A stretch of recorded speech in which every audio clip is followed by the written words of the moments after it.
The answer from European capitals has been as resounding as it is clear.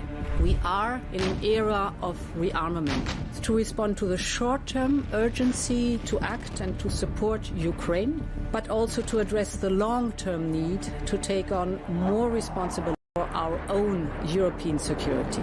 On Saturday, we also agreed a new £2.2 billion loan for Ukraine, backed not by the British taxpayer, but by the profits from frozen Russian assets.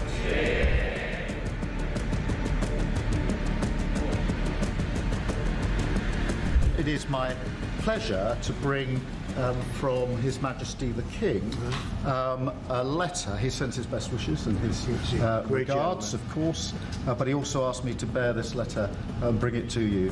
So can I present the letter from the King to you? Thank you very much. Am I supposed to read it right now? Yeah, please do.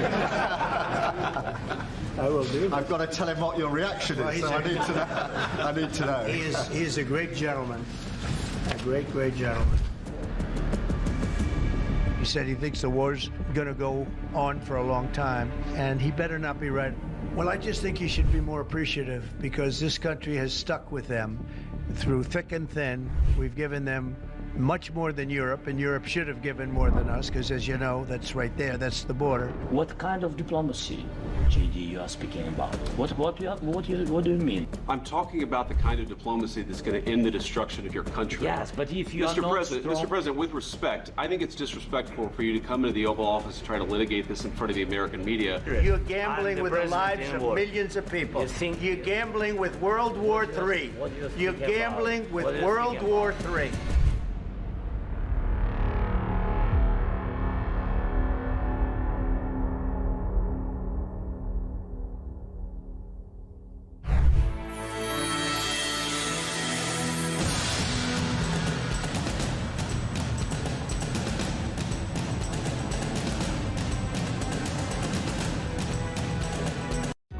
Across the UK, on DAB+, on your smart speaker, on your smart TV, and on your side. This is Talk.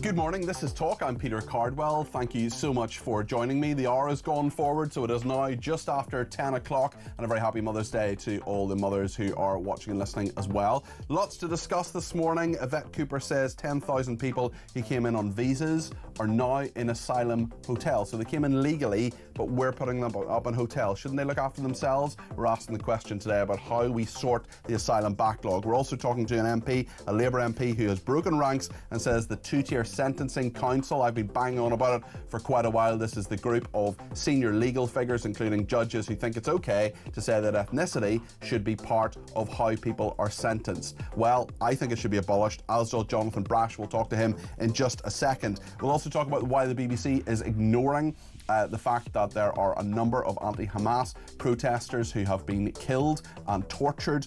They've also rejected, many BBC bosses, including the Director General, Tim Davie, have rejected anti-Semitism training. We'll talk about Prince Harry, accused of bullying. We'll talk to Alex Burghardt, the Shadow Chancellor of the Duchy of Lancaster. We'll talk to him a little bit later on as well. Lots to discuss this morning, and we will reflect on VE Day as well, which is coming up soon. There's going to be a tea party at the Ritz this afternoon. We'll talk to the Royal British Legion about that. Plenty to discuss here on Talk. Stay with us between now and 1 o'clock. And there are loads of ways you can get in touch, of course, as you know, with all of the shows that I do on this station. I want to make sure as many people get on air as possible. You can give me a ring, 0344 499 1000. You can text me, 87222, with the word Talk in your text. You can tweet me at talkTV, follow me at Peter Cardwell, or you can send me a voice note, 0344 499 1000. You can use that number to send me a WhatsApp text message or give me a ring. Of course, we'll make sure as many people get on the air as possible between now and 1 o'clock. And we'll go to the debate day desk very soon as well. After speaking to Jonathan Brash, we've got Johnny Gould and Claire Muldoon ready to go this morning. Jonathan Brash is the MP for Hartlepool. He is a Labour MP and he has broken ranks with the party. He's saying that the Sentencing Council should be abolished. This is on the story that we've been covering for some time now. What happened was that the Sentencing Council, which is an independent group of senior legal figures, including the Lady Chief Justice, said that they want to produce new guidance, they have produced new guidance that says that ethnicity and many other protected characteristics should be part of the consideration when it comes to sentencing people. I don't think that should happen. I don't think ethnicity should be anything to do with your sentence. It shouldn't be about your background. It should be about the crime that you have committed. Jonathan Brash, I think, agrees with me. He's with us now, and as I say, is the MP for Hartlepool, Labour MP. Jonathan, why have you made this decision, gone public on this? Well, I think it's an issue for me of democracy. We've got a government who have been very clear that they do not agree with the guidelines that have been issued by the Sentencing Council. The Justice Secretary has urged them to change the guidelines. They've flatly refused. And for me, it's about who's in charge. You know, we cannot have a situation in this country where unelected, faceless, bureaucratic quangos get to tell the democratically elected government what to do. Well, your party's created 33 new quangos since it came to power. Do you agree with that? Well, I mean, when a quango can overrule the democratic elected government, no, I don't. And I think that that's the key here for me. It's perfectly fine to have advisory bodies. It's perfectly fine to have panels of experts to help shape decisions. But the final decision has to rest with ministers. Now, the Justice Secretary said that she's prepared to legislate to overcome this particular problem. I think as part of that legislative process, I and other MPs will be very vocal in our views about what we think about the Sentencing Council. Well, the Conservatives put forward legislation a few weeks ago to say that the Sentencing Council should be overruled. Why didn't you take the opportunity then? Why didn't Labour take the opportunity then to overrule the Sentencing Council with a very simple piece of legislation which would have done what you're now proposing? Well, I think half-baked legislation from the likes of Robert Jenrick and the Conservative Party aren't well thought through, and I think the government needs to be bringing this legislation forward in due course. And I think that's what will happen. I think it's been very clear the Justice Secretary has said she's unhappy with what's going on and she's going to legislate to change it. But more broadly, I just simply think that unelected quangos cannot be in a position to be overruling the democratically elected government, and if they are, we should get rid of them. In terms of the Sentencing Council itself, it would say that they're the legal experts, that the judiciary should be independent and they should be able to give the kind of guidance they want to their own members, the magistrates and judges that are dealing with this. Why do you disagree with that? I think it's perfectly in order to get legal experts to offer advice to ministers about decisions they want to take. That's not in dispute. That's perfectly reasonable. But when the government says they fundamentally disagree, as the Justice Secretary has done with this guidance, it cannot be democratic that it's just ignored. Mm-hmm. I mean, that's just, I'm sorry, that's just not acceptable. So for me, it's perfectly fine to have experts advising, but when the democratically elected government decides something is wrong, it should win the day. In terms of the democratic point, I totally get what you're saying. I totally agree with you, actually, in terms of saying that the democratically elected government should have the final say. And I'm with Shabnam Mahmood on this. Do you think she will legislate? Should she legislate in the next little while? She said in her statement yesterday that it is a part of what she is what she is considering. Do you think she's actually going to bring it forward and put her money where her mouth is on this? Well, I very much hope so. She said that she's prepared to legislate to solve this problem. I think the Prime Minister has said that absolutely all options are on the table. Presumably that includes abolishing the Sentencing Council altogether. I would urge them to do it quickly, and I'm sure that's exactly what they're getting on with right now. In terms of what you disagree with, you talked about the democracy angle, and I totally get that, but I want to get into a little bit about what the Sentencing Council is actually suggesting. Why do you disagree with the ethnicity point particularly? I think equality before the law is a pretty fundamental principle of British democracy. Look, I do understand there are other elements to this where, for example, if someone is pregnant, that you may wish to take a different view on sentencing because there's a child's life involved and that sort of stuff. But I can't see why ethnicity or faith or religion has any place in that. And you know, if it was the other way around, you know, saying, you know, that white people should get preference in front of the law or Christians should get preference in front of the law, no one would accept that as being reasonable. And we shouldn't accept it here. That it's an it's a fundamental principle of British justice that we are all equal in front of the law, and that's the way it should be. You're talking about if white people were given preference, that would be something people wouldn't be happy with. I'm sure that would be the case. Is what the Sentencing Council is proposing, do you think it's racist? Look, I think it's easy to get into terminology like that and gather a headline. I think it's misjudged. I think that it's something that is wrong. I think it's something that the democratically elected government doesn't agree with, and frankly, we should be going with what the Justice Secretary thinks. Okay, Jonathan, I want to ask you about a couple of other things that are around. Yvette Cooper, the Home Secretary, has been out in the media this morning. This is what she's been saying on the asylum backlog to Sky News. We will always look at what works. So we've been very clear about that. We will always look at what works, but it has to be practical things that will work, not the gimmicks. What we saw with Rwanda was £700 million be spent on sending 4 volunteers to Rwanda. We'll always make sure that our approach is about what works, and that's why our focus is on tackling the criminal gangs and the networks that organise this. That's Yvette Cooper, the Home Secretary. We did ask her on the programme today, but she didn't have time. But we're delighted that Jonathan Brash is here. About 10,000 asylum seekers who arrived legally in the UK after being granted work or student visas are living in taxpayer-funded hotels and dispersal accommodation. This is the story. There's an attempt to find savings from last year's £3.1 billion migrant hotel bill. I'm sure plenty of people in Hartlepool are not happy about that, Jonathan. Absolutely. I mean, we don't have any hotel accommodation, but we do have dispersed accommodation in Hartlepool, and actually a legacy of the broken system. What is dispersal accommodation? Is that just ordinary? Sorry, where instead of being hotels, it's into housing. And one of the legacies of the broken system we inherited is that dispersal is incredibly unequal. So in somewhere like Hartlepool, there's 49 asylum seekers per 10,000 of the population. If you go up the road to County Durham, it's only 8 per 10,000. So it's a very uneven system. And I'm very pleased that ministers have said that that's got to change and that this dispersal's got to be more, as we bring numbers down, that dispersal's got to be more equally shared across the country, and that we'd expect numbers to come down in places like Hartlepool, which have dealt with this issue for many, many years.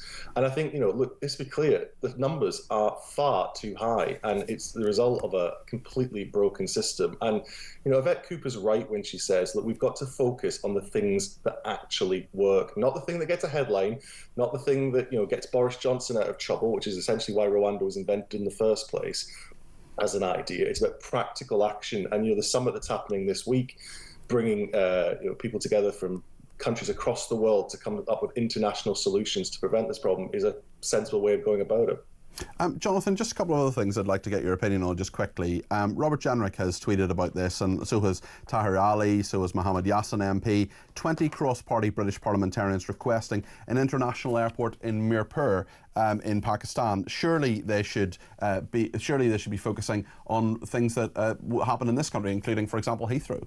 Well, I can't speak for other members of Parliament. I certainly didn't sign the letter, and I know I'm completely focused on infrastructure building, not, by the way, at Heathrow or the South, but actually in the North, which has been let down on infrastructure building for far too long. You'd have to ask them why they signed that letter. I wouldn't have signed it, and I'm very focused on getting infrastructure into areas of the country that I represent. And just finally, Jonathan, you've been very good and gone through a lot of issues with us. I mean, MP's dog on expenses, front page of The Sun on Sunday. This is your party colleague, senior Labour MP. She's a whip, and she's been telling people like you to vote for welfare cuts on things like getting rid of the winter fuel allowance. This is Taiwo Odewemi, who's 32. She's received £900 of pet rent on her claim. Should she be able to claim that off the taxpayer? Well, I think there's two things here. Let's start with the broad point. I think it is really important always to say that members of Parliament all have the same set allowances to allow them to work in 2 places. I know for a fact that if that system didn't exist, I couldn't afford to be a member of Parliament, and 99% of people in Hartlepool couldn't afford to live in 2 places, particularly with London prices. So I think it is really important to be balanced about it, that it is important. If people think that it's wrong that someone should be able to claim in order to have their pet, that's up to IPSA. IPSA is an independent body, and but she made the decision to claim it. She did, but IPSA are perfectly entitled to say no if they think it's an unfair claim. But isn't this what we heard in 2009 with the expenses scandal? It's within the rules. Surely MPs have to act in a way that if things come to light, if it's on the front page of The Sun on Sunday, that they can stand over. Well, look, I mean, I don't have a pet, so it's not a problem that I personally face. But I think it's very different to 2009, because in 2009 it wasn't an independent process. There wasn't an independent body overseeing it. We have that now. They are the ones that make the decision, not members of Parliament. It's perfectly free to reject any claim it likes, and it didn't in this case. Jonathan, thank you. I absolutely agree with you on the Sentencing Council, by the way, and we should talk more about that. Jonathan Brash there, Labour MP for Hartlepool, should say that a Labour spokesperson said MPs are required to work in 2 locations, and this is a requirement for living in this House. It is the same for many other MPs and has been approved by the Parliamentary Expenses Watchdog. Well, it's been approved by the Parliamentary Expenses Watchdog. It's absolutely fine. This is the MP, senior Labour MP. She's going round as one of the whips, telling other Labour MPs and people in her party to vote for things like welfare cuts, like the winter fuel allowance. Well, 3 winter fuel allowances is what she has charged for her pet rent. Her dog Bella stays at her London home, and her landlord charges her £900 to keep her pet there. Yes, really, you're paying that. You're paying that, the taxpayer. What do you think about that? Lots of messages coming in. We're going to go to the debate desk in just a second as well. Johnny and Claire are standing by. Let me know your thoughts, including what you thought about what Jonathan Brash said there. 0344 499 1000.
The disaster of Disney's remake of Snow White. There it is, Rachel Zegler.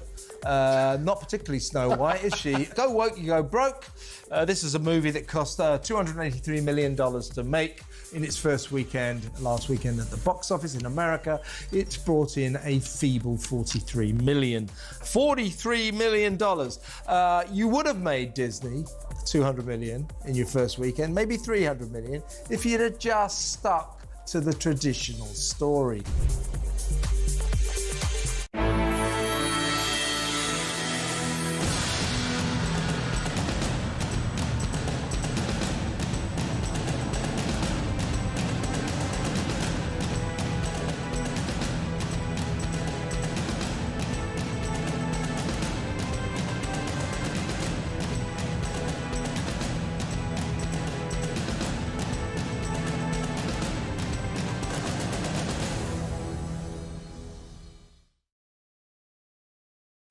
Across the UK, on DAB+, on your smart speaker, on your smart TV, and on your side. This is Talk. Just to say on the MP's dog on expenses, the pet rent fury, we are going to be talking to Kate Ferguson, who's the political editor of The Sun on Sunday, a little bit later on in the programme, so stay tuned for that. Lots of reaction to what Jonathan Brash has said as well. Gurdeep says the justice system has forgotten the meaning of blind justice. They may as well remove the blindfold of the lady with the scales of justice. Jason in the Lake District says, pretty fair-minded Labour MP. Let's hope it catches on. Andy in Woolwich says, Jonathan says not agreeing with Robert Jenrick and the Tory party's half-baked ideas. Has he looked at his own party's policies, especially Rachel Reeves? Well, we'll talk to the Conservatives, actually, a bit later on as well. We talked to Labour this morning. We'll talk to the Conservatives in the person of Alex Burghardt. He is the Shadow Chancellor of the Duchy of Lancaster, senior person, the policy brain, essentially, of Kemi Badenoch. If you've ideas about what you want me to ask him, you let me know, 87222, with the word talk in your text. Let's go to the debate desk now, and Claire Muldoon and Johnny Gould are with us, commentators both. Great to have you on the programme. So much I want to ask you this morning. Let's start with the Sentencing Council, actually, on what Jonathan Brash was saying there. Should it be abolished, Claire Muldoon? Absolutely, it should be abolished. I hate quangos. I can't believe we've got so many in this country. It's killing the country. It's killing free speech, and it's killing democracy, I think. And this, you know, the fact that Shabnam Mahmood wants it to stop. Keir Starmer stood up robotically, albeit, and said, look, he doesn't understand why it wasn't cancelled for this new, for want of better words, it is two-tier justice service. It is two-tier sentencing. It's horrific. It's racist. It's undemocratic, and it's just not just.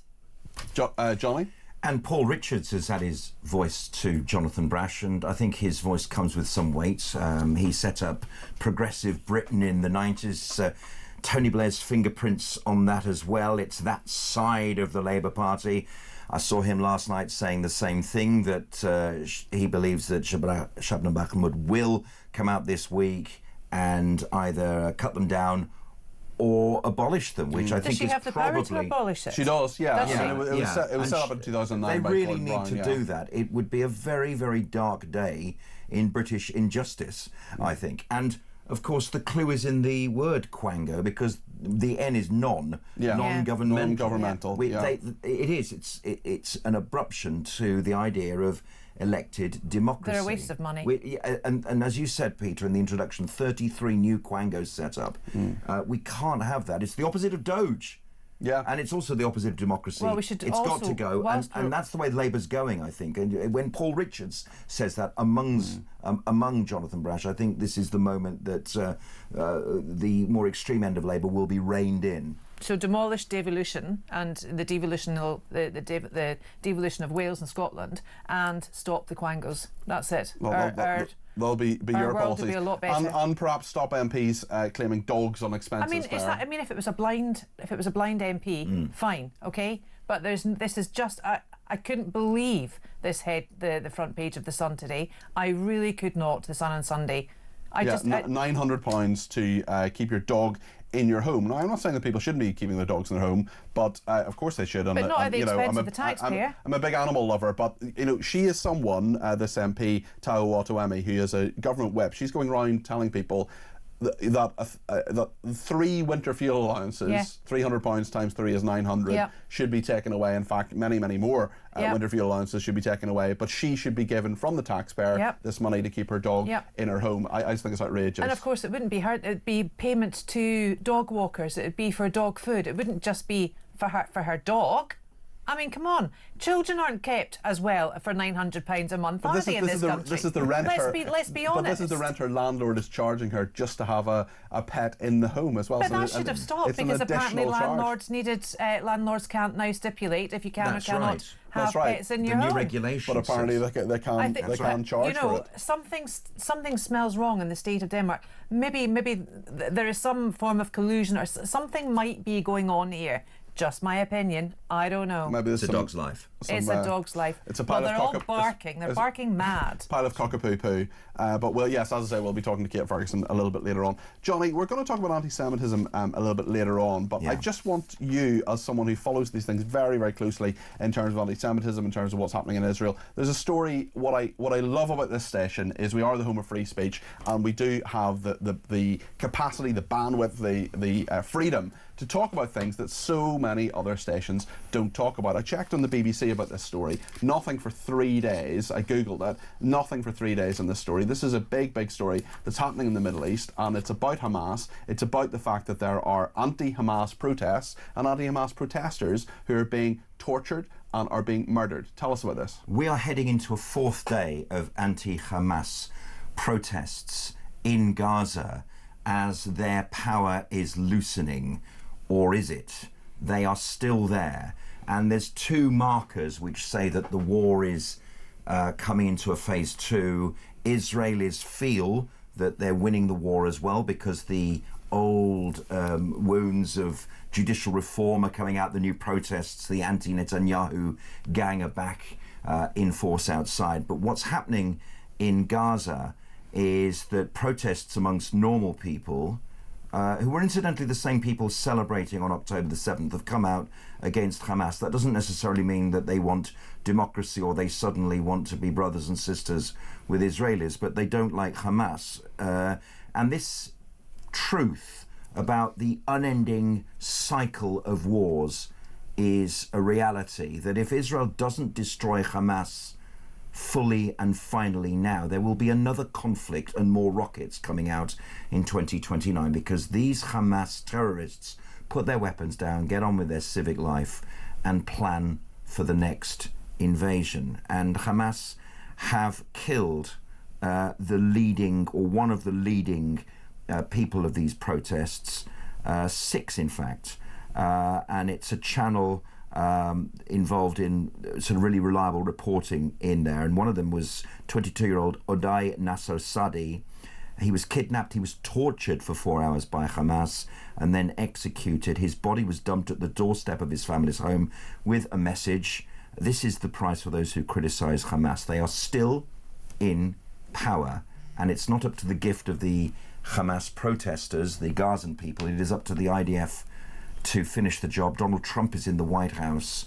Phase 2 is on, and this will be a messy war which will create more adverse headlines for Israel. But for those people who believe in the freedom of the West and freedom for even the people of Gaza, they need to get behind the mucky headlines and think critically about what this war is really about. It does say a lot, Claire, doesn't it, about the fact that if you stand up to Hamas, they will treat you so brutally. We've seen it with the horrendous attacks on the 7th of October, what's happened to the Israeli people, and we see it now with people in Gaza as well who are standing up to them, and there are very few people who are saying free Palestine, all the rest of it, who are actually tweeting about this, talking about this. It's a forgotten story. I don't think it is, because I don't think it can ever get away from the leading headlines. I mean, here today, arrogant BBC bosses hijacked or has rejected anti-Semitism training for staff. The anti-Semitism, the war against people of both Palestine and Israel and in Gaza is horrific, and there's 2 sides to that story, and that's what we keep having to remember. Yes, it's like the Ukraine war. There are people who think it's a Biden proxy war, like I do, and others that I would never ever have suggested that Zelensky had moved or invaded Russia to begin with. That's so not happened. Putin was the aggressor, just like Hamas is a terrorist organisation, were the aggressors to Israel on the October the 7th attacks in 2023. But, you know, to say if you stand up to Hamas, you get tortured, you get...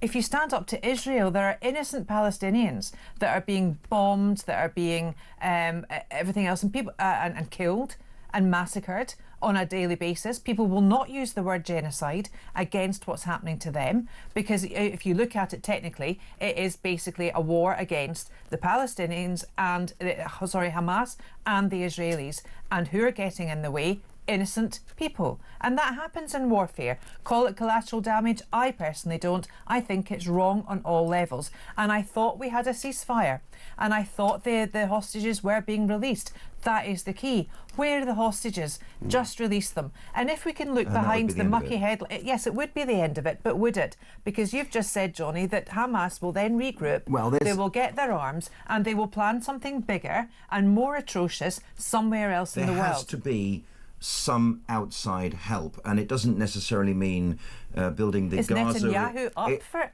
receiving help? Well, yes, from Trump and the administration. I mean, we've seen Trump mix it up by saying something like the Gaza Riviera, something beautiful like we've never seen before, and it's free and I'll take it over.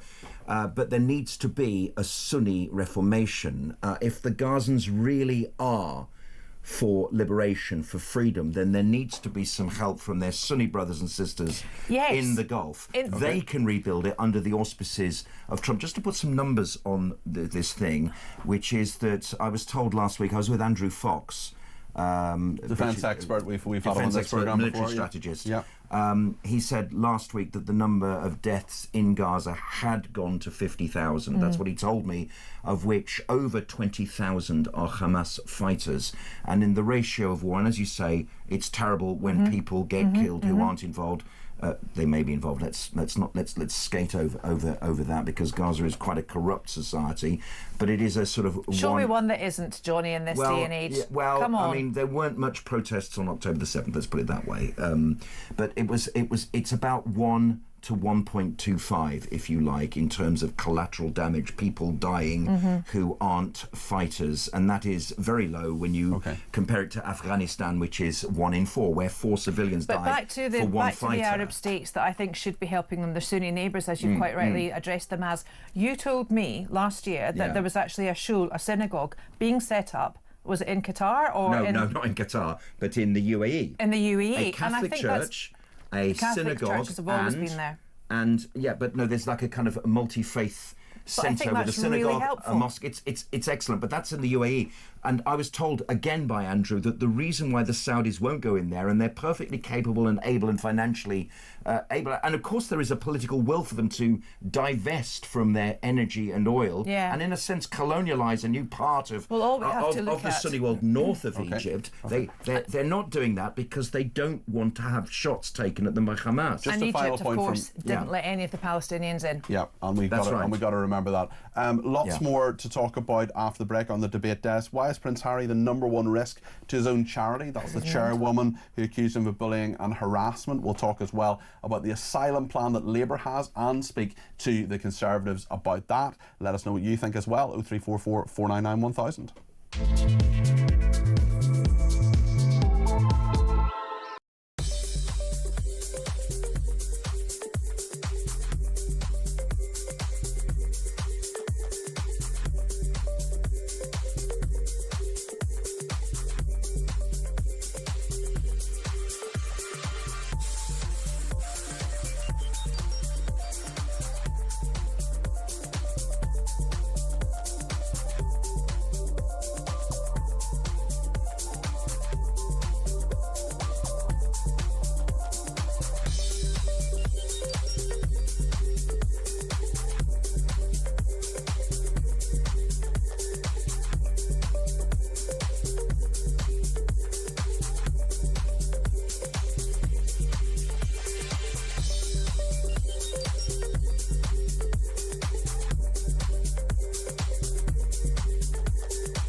Across the UK, on DAB+, on your smart speaker, on your smart TV, and on your side. This is Talk.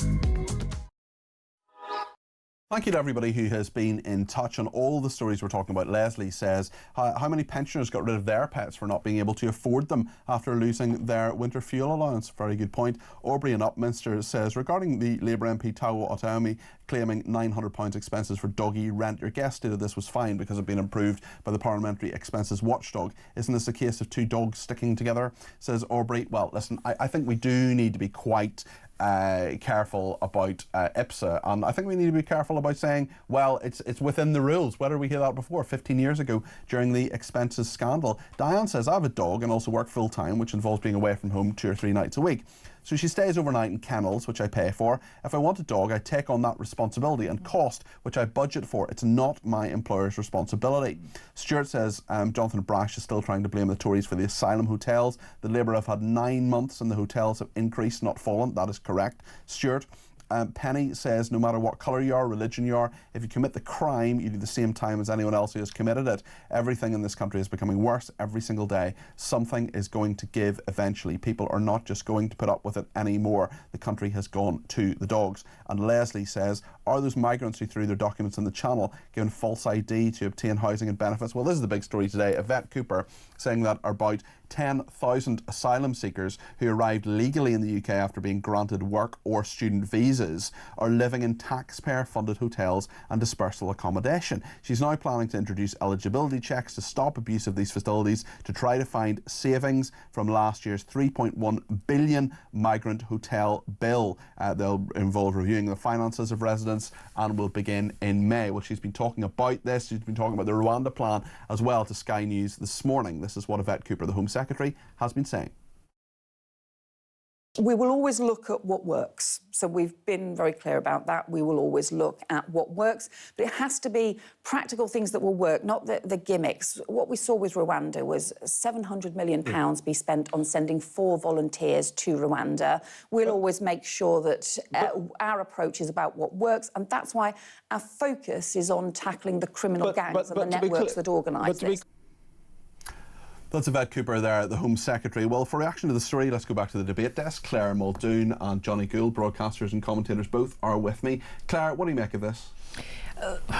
Clearly, there's an astounding lack and waste of money going on here, and it's actually an affront and very disrespectful to us, the British democracy, and the British voters here in this country. That people perceived 10,000 legal asylum seekers are being housed automatically. But where is the safeguarding? Why don't we adopt a process not unlike Australia? My daughter went to Australia for 2 years. She had to have X amount in her bank account before she would even be let in. The visa structure you had to do, or else you would not be let in. Why aren't we doing this? And I hear this. I totally agree with you, Claire. The head of the Border Force, Peter, you've had him on. You know that. He said the system is absolutely broken. We have heard this in ad infinitum for years and years and years. Stop it. Just stop it. And it's not just about the boats. It's about people coming through on air via whatever means. It's ridiculous. They should be just stopped. It is interesting. I totally agree with what you say, and the point as well, I speak to people who are advocates of asylum seekers coming to this country. One person in particular, I remember I had quite a fractious discussion with, and she said, well, some of their families here already. Well, some of my family's in Australia, you mentioned there, for example. If I wanted to go there, I couldn't just go. No. I can just go and say, well, my family's there, or some of my family's there. But you can't go and live. I mean, exactly. You just can't. The same, and that's what makes this so different and so difficult for people to try and understand, because there is no parity. There is no across-the-board ability to have any rules and regulations. It's two-tier. Johnny? To access asylum support, according to the article in the Times this morning, claimants tick a box.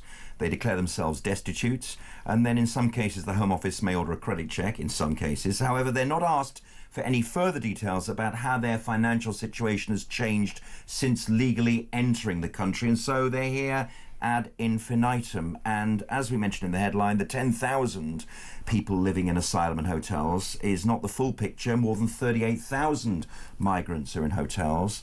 A further 65,000 are in dispersal accommodation. And I see out of my window at night the destabilisation of the society in which we live in, to the point where my wife doesn't want to go out and run to the shops after 8 o'clock.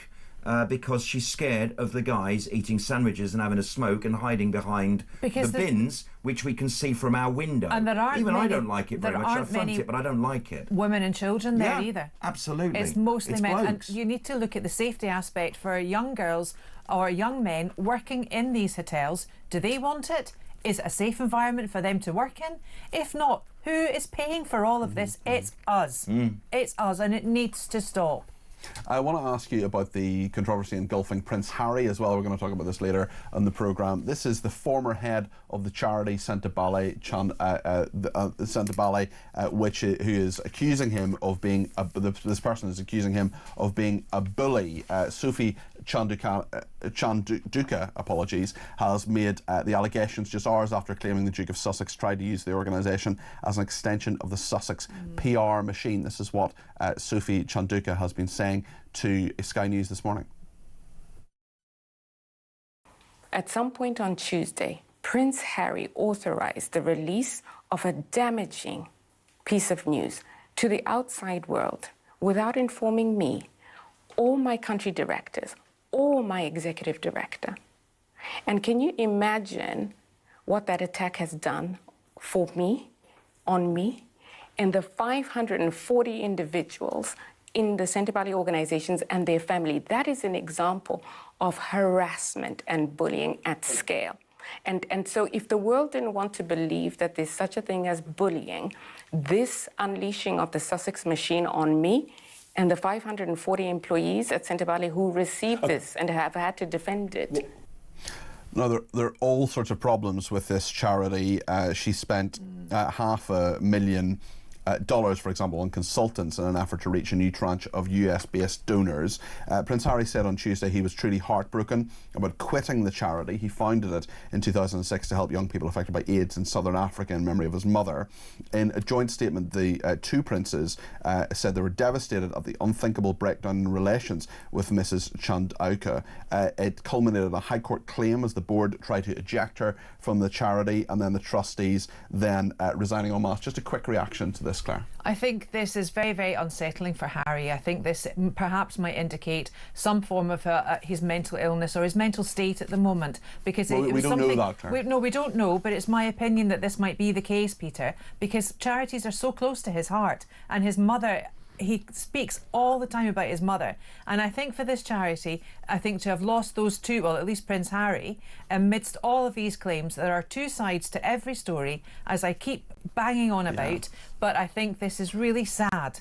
Okay, Johnny? Can we put some money onto this, some cash money, because this is kind of the root of this. The company is in deficit, this charity, the Black Business British Awards, to the tune of £387,000. Was that not the other charity she was involved with? £197,000, yes. I'm just talking about the relative relationship breakdown, and she was offered, according to another source that the Telegraph found, a pro rata salary of £150,000, but she didn't take that very well, apparently, and she was asked instead to cap her wage at £2,000 a day, capped at £300,000 a year. So, you know, we might just have a little sort of issue about cash money here. It's murky. We will continue to discuss this. We'll continue to be on the debate desk with Claire and Johnny, and we're going to speak to the senior Shadow Cabinet Minister, Alex Burkhardt, in just a second here on Talk.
I was on the 24th, 25th floor, and one of the cleaners of the building said, "Run now, go, go, go." And, you know, debris was falling. It was very scary. I mean, when you're at that height, you actually start to think, am I going to get down in time? So it was very scary. I ran to the bottom, to the ground floor, like thousands of others.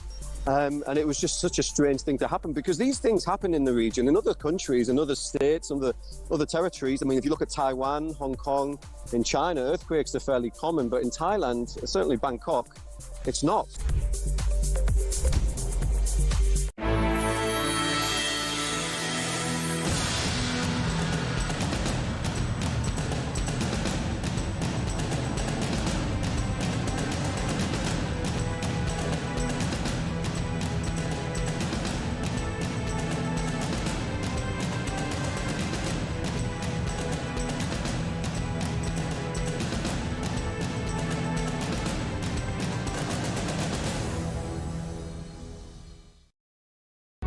Across the UK, on DAB+, on your smart speaker, on your smart TV, and on your side. This is Talk. We'll be back on the debate desk in a second to get the reaction to the interview I'm about to do now with Alex Burghardt. He is a senior shadow cabinet minister, the policy brain of Kemi Badenoch, he's been called. Alex, thank you for joining us on Talk this morning. I wonder what you think about the plan by the Home Secretary, Yvette Cooper. She says she's going to sort out asylum because about 10,000 asylum seekers who arrived legally in the UK after being granted work or student visas are living in taxpayer-funded hotels and dispersal accommodation. What do you think of her plan, and what would the Conservatives do differently? Look, this is a distraction from the fact that the Labour Party should have brought in a major deterrence programme when it entered power last summer. We had one on the table. We had the latest iteration of the Rwanda plan. That law had been passed. It was ready to go, and Labour scrapped it. And now there is no deterrent in the Channel, and the consequence is that this year illegal Channel crossings are up by about 30% on what they were last year. Until you fix that, the problem is just going to get larger and larger and larger. Everything else is fiddling around the edges. Fiddling around the edges, I mean, fundamental change is needed. You, of course, had that, the Rwanda plan, but only 4 people went voluntarily. It cost hundreds of millions of pounds. Yeah, that was only, but as you know, Peter, there was a new law, because we'd had problems in the courts. There was a new law that we had passed just before we had the general election, which would have dealt with that, and it would have been successful, and it would have led to more people being sent to Rwanda. It would have created a genuine deterrence. That deterrent isn't there now, and we're seeing the consequences of it with increased Channel crossings.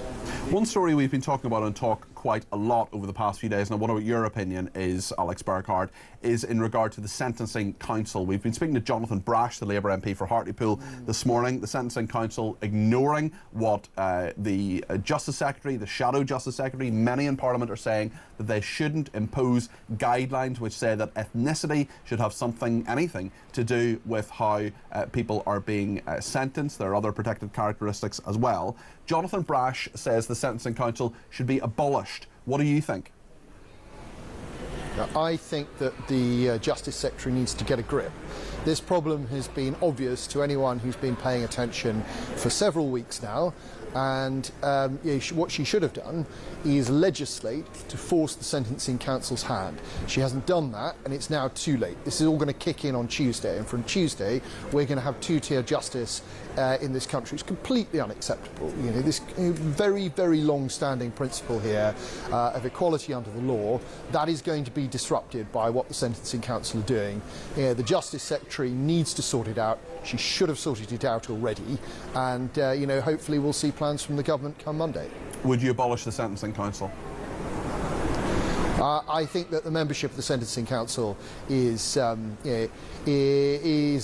need of revisiting, given that the decisions they've made. You've got to have somebody that sets guidance for what sentences are, but I don't have any faith in the present body, I have to say. OK. Do you have faith in the Lady Chief Justice?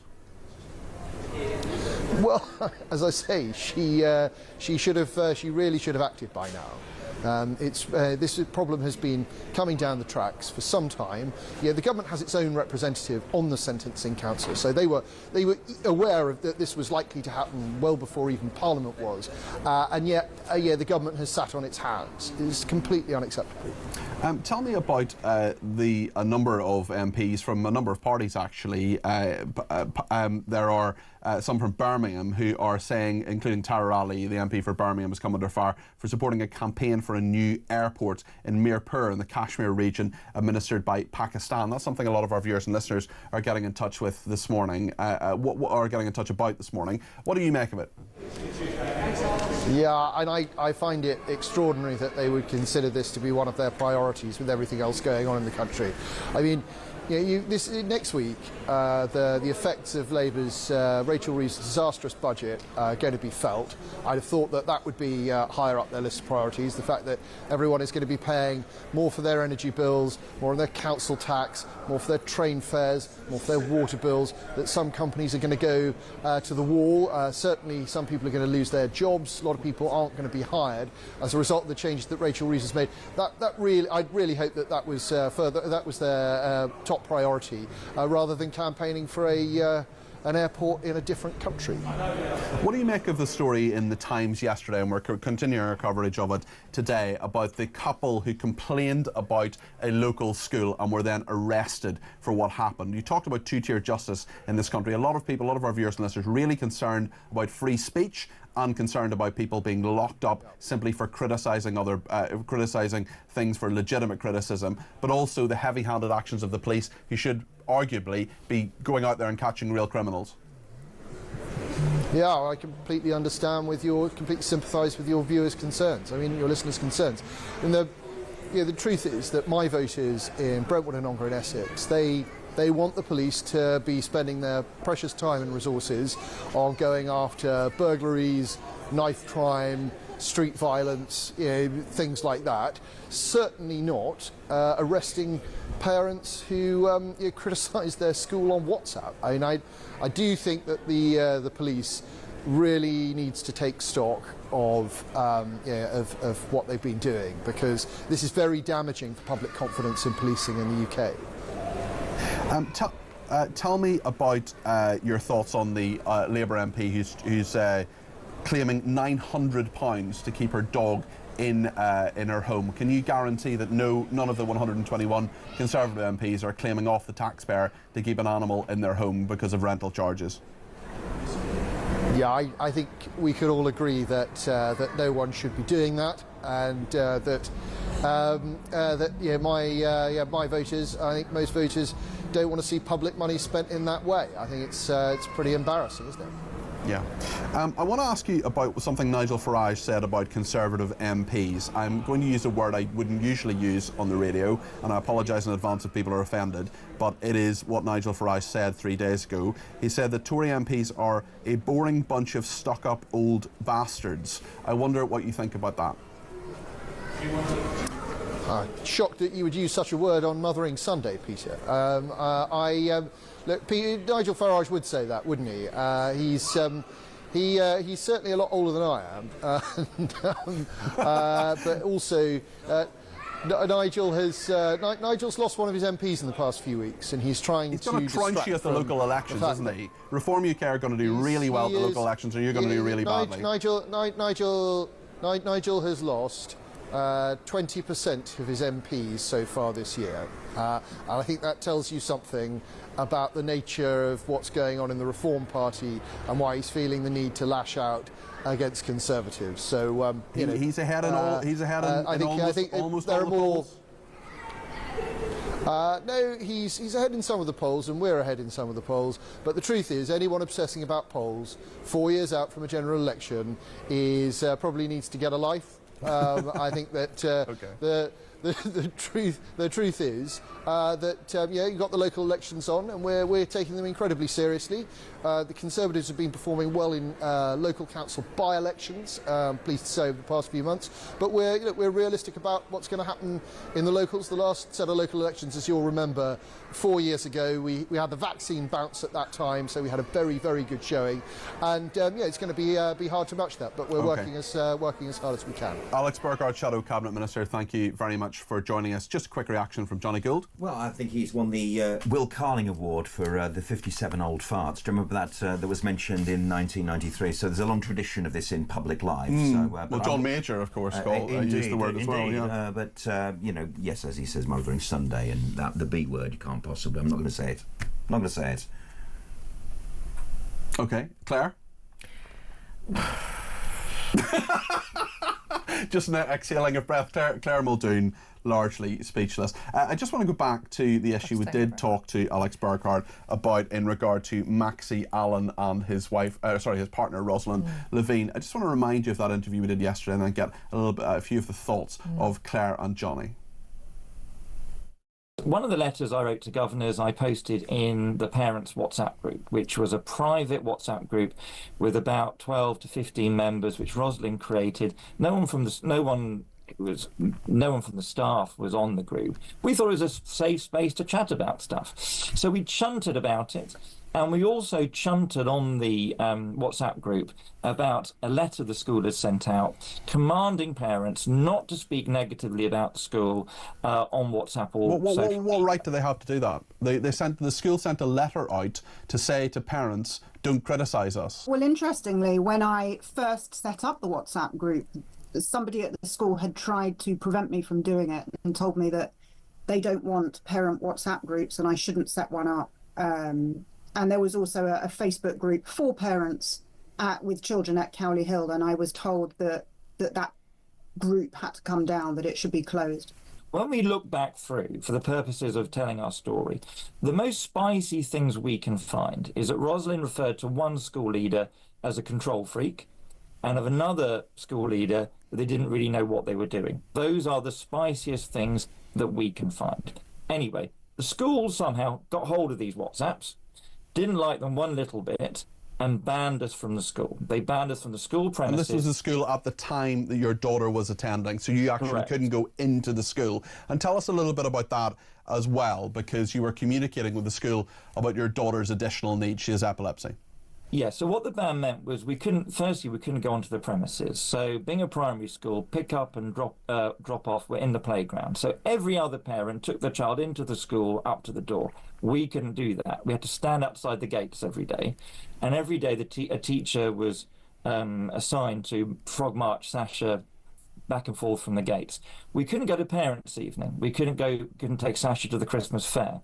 We couldn't see her off on the coach for the residential trip. We couldn't go to assemblies. We couldn't have a meeting about her epilepsy. She, as you mentioned, she has a disability. She's neurodiverse. Epilepsy is a potentially fatal condition.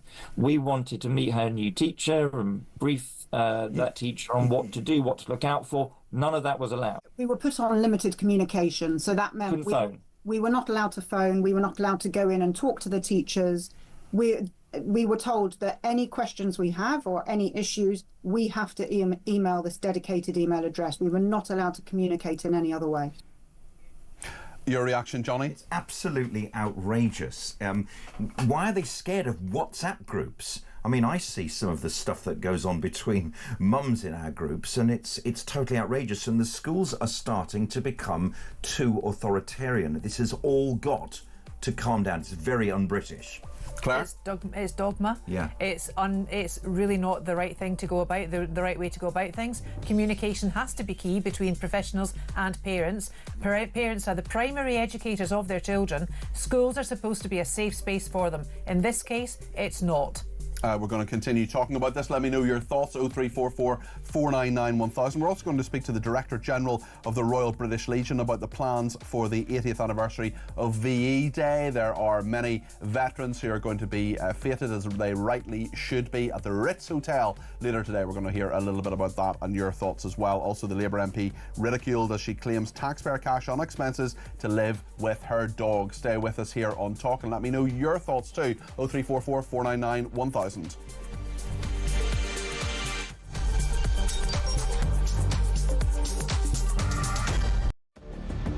I can announce this government will begin the biggest sustained increase in defence spending since the end of the Cold War.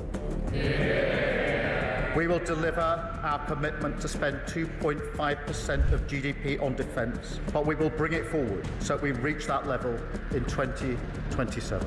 The answer from European capitals has been as resounding as it is clear. We are in an era of rearmament to respond to the short-term urgency to act and to support Ukraine, but also to address the long-term need to take on more responsibility for our own European security. On Saturday, we also agreed a new £2.2 billion loan for Ukraine, backed not by the British taxpayer, but by the profits from frozen Russian assets.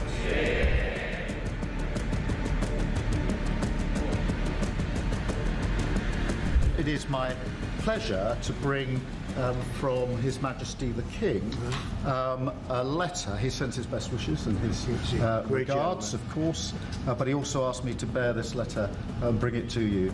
So can I present the letter from the King to Thank you very much. Am I supposed to read it right now? Yeah, please do. I will do. I've got to tell him what your reaction is, so I need to know.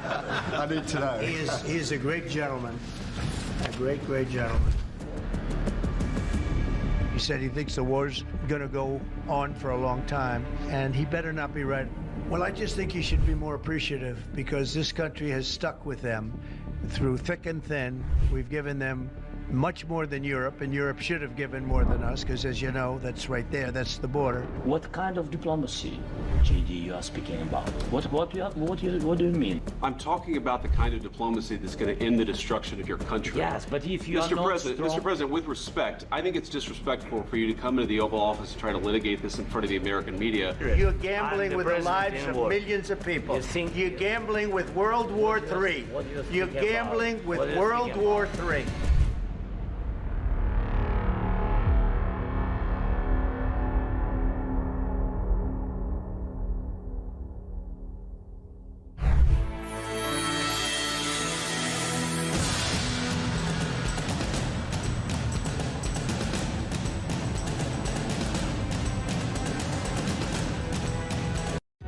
Across the UK, on DAB+, on your smart speaker, on your smart TV, and on your side. This is Talk.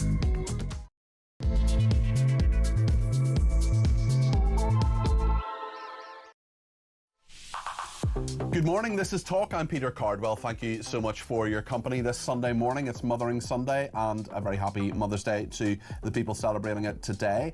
Lots to talk about. We're going to talk about VA Day and the plans for the celebrations, remembering victory in Europe 80 years ago in just a second. I know there are a lot of veterans and people who care about veterans in the community that listens to this station, so lots of people I'm sure will want to get in on that. We're talking as well to Gary Mond, the chairman of the National Jewish Assembly, about another number of issues later in the programme, including a trans rights activist who used the background of Auschwitz to compare the, as she would see it, persecution of trans people to Jewish people. It's absolutely horrendous, it's tasteless, it's dreadful, and we're going to talk about that a little bit later on. We're also talking about Prince Harry being accused of harassment and bullying at scale, and we'll talk to the political editor of The Sun on Sunday about the Labour MP ridiculed as she claims taxpayers' cash on expenses to live with her dog. £900 of your money. Let me know what you think about all of that. 0344 499 1000 is the number to call. You can text me 87222 with the word talk in your text. You can tweet me at talkTV, follow me at Peter Cardwell,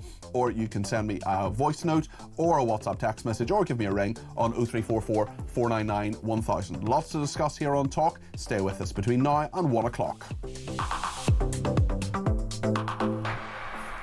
Mark Atkinson is the Director General of the Royal British Legion and joins me now. Mark, good morning. Peter. I know Friday was a big day for you, Mark, because there were a number of veterans of World War II who were brought to the Ritz to promote the VE Day Tea Party initiative. Tell me a bit about this, because of course the 80th anniversary of victory in Europe and victory in Japan is coming up later this year. That's right, Peter. It was a lovely afternoon. So we had 6 Second World War veterans with us at the Ritz, as you say, on Friday. All men and women in their very late 90s, a couple over 100 years of age, who came together with each other, with the Royal British Legion, to share their experiences of service and sacrifice all those years ago.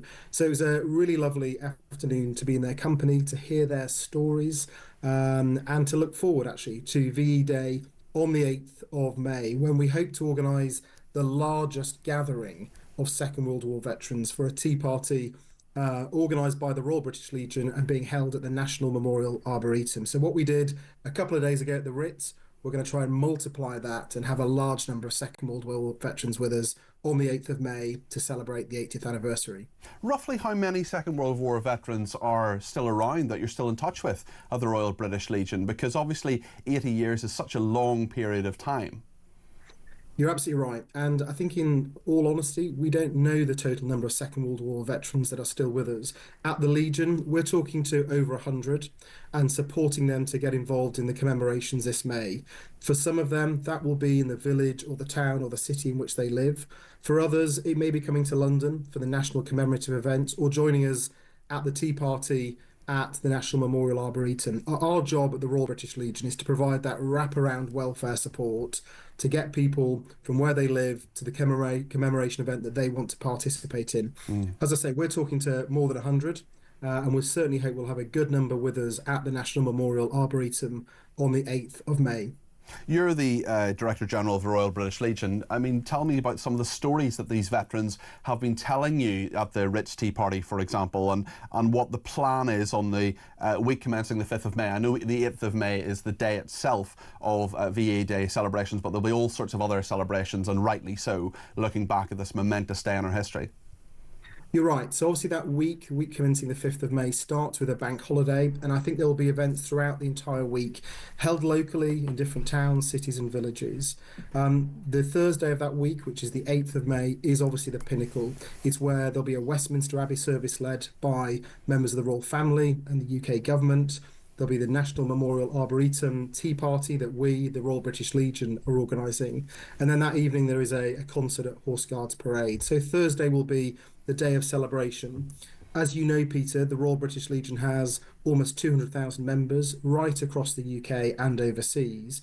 And many of our members will be organising local celebrations in village halls, town halls, Legion clubs, etc., so that we can support people in their local community to participate as well.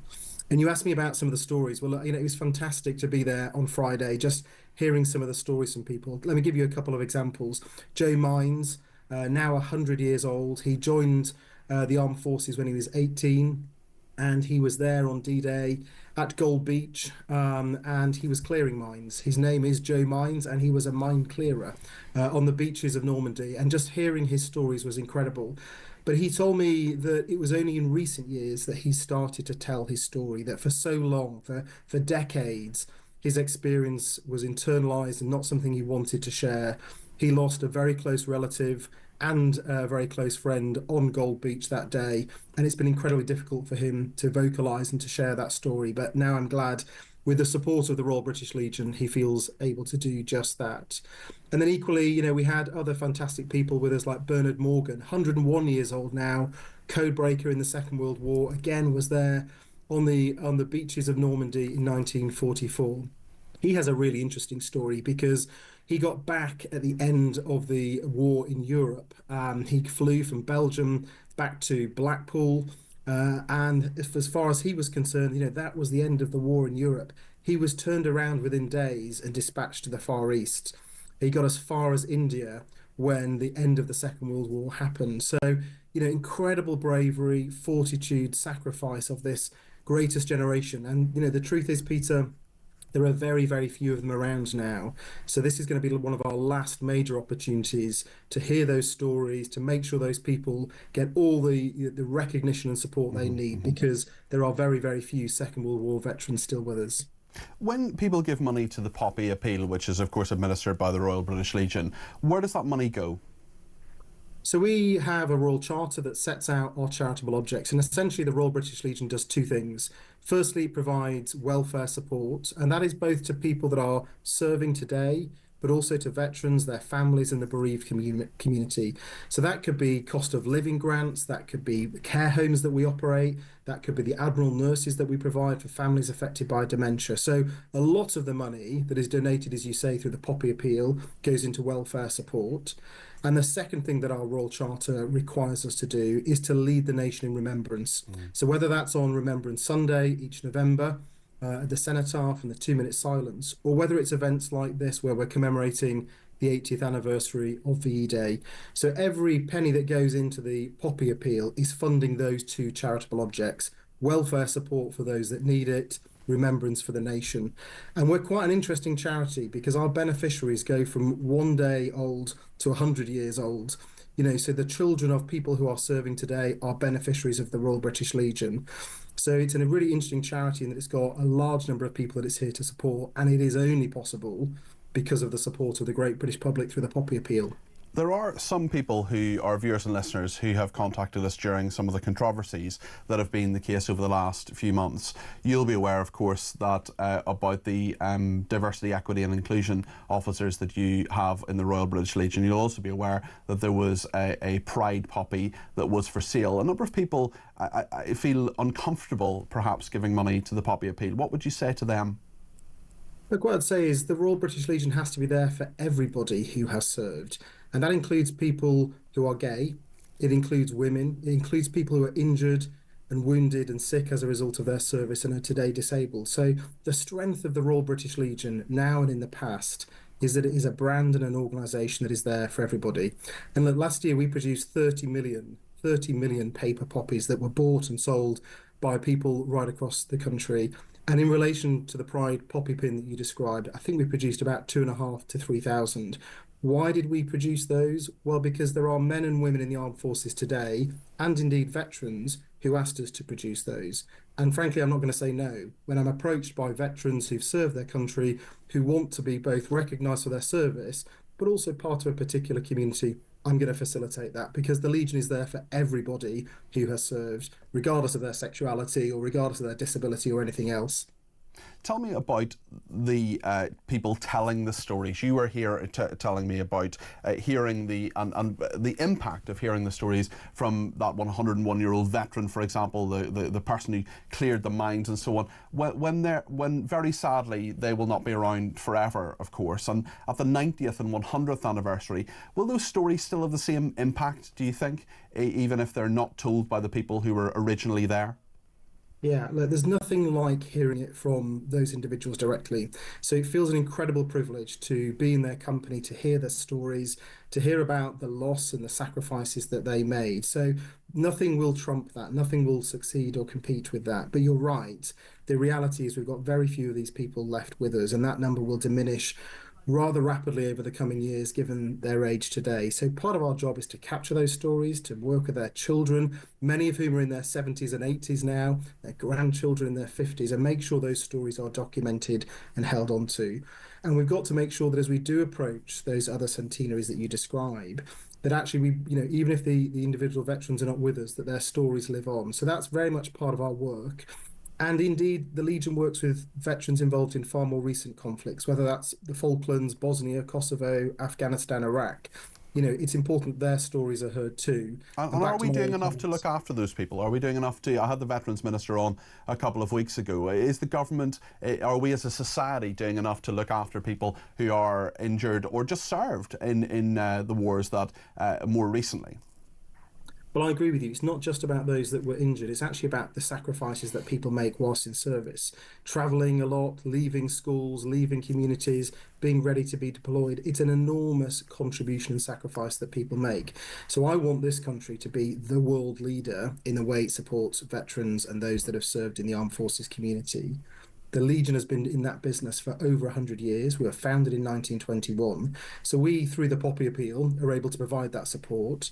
But, you know, I'd want to reassure you and your listeners that the other thing that we do is we hold feet to the fire. We talk truth to power. And we will say to the Veterans Minister and others, these are the needs of our community. This is what the state needs to do to look after those that have been there and served Crown and country. So some of that we can do ourselves, but actually some of this is about telling government what it needs to do. And I think, you know, the government has got a new veteran strategy. They're working hard to make sure that veterans get the support they need. But there's a long way to go. And we'll keep pushing the case with ministers under this government. Mark, thank you. That's Mark Atkinson there, Director General of the Royal British Legion. If you want to get in on this, a number of people have been contacting us, and Leslie says, for example, I wonder how those wonderful veterans feel after fighting so hard for our freedoms to now see the decline of our country. Plenty of other people giving their thoughts as well on a number of other topics. We'll take some calls and get your opinions on the air between now and 1 o'clock. You want to add your voice to it? 0344 499 1000.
She may make a few quid from this clothes idea.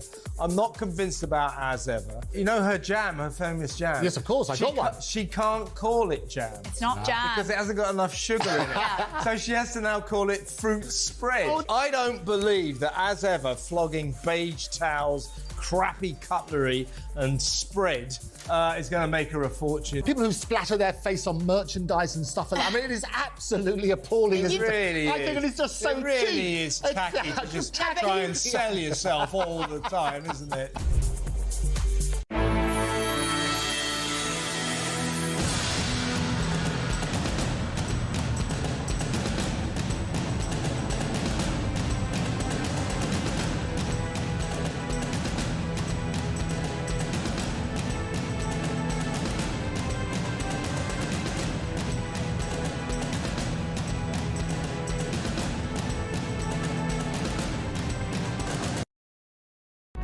Across the UK, on DAB+, on your smart speaker, on your smart TV, and on your side.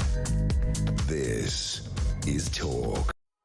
Thanks to everybody who's been in touch, including Andy, who sent me a voice note on sentencing. You can send them in. It's just like sending a voice note to anybody else. You just send it to 0344 499 1000. This is what Andy has to say on the two-tier justice in this country from Tuesday.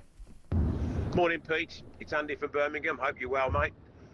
This sentencing guidelines, I just think, really, from Mahmood and Starmer. It's faux outrage to start. I think it was faux outrage. They knew what was going on. She said that she never knew what was going on.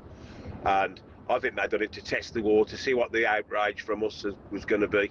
And hopefully let it slip by, but it's not going to happen. I hope she does something this week like she said she's done.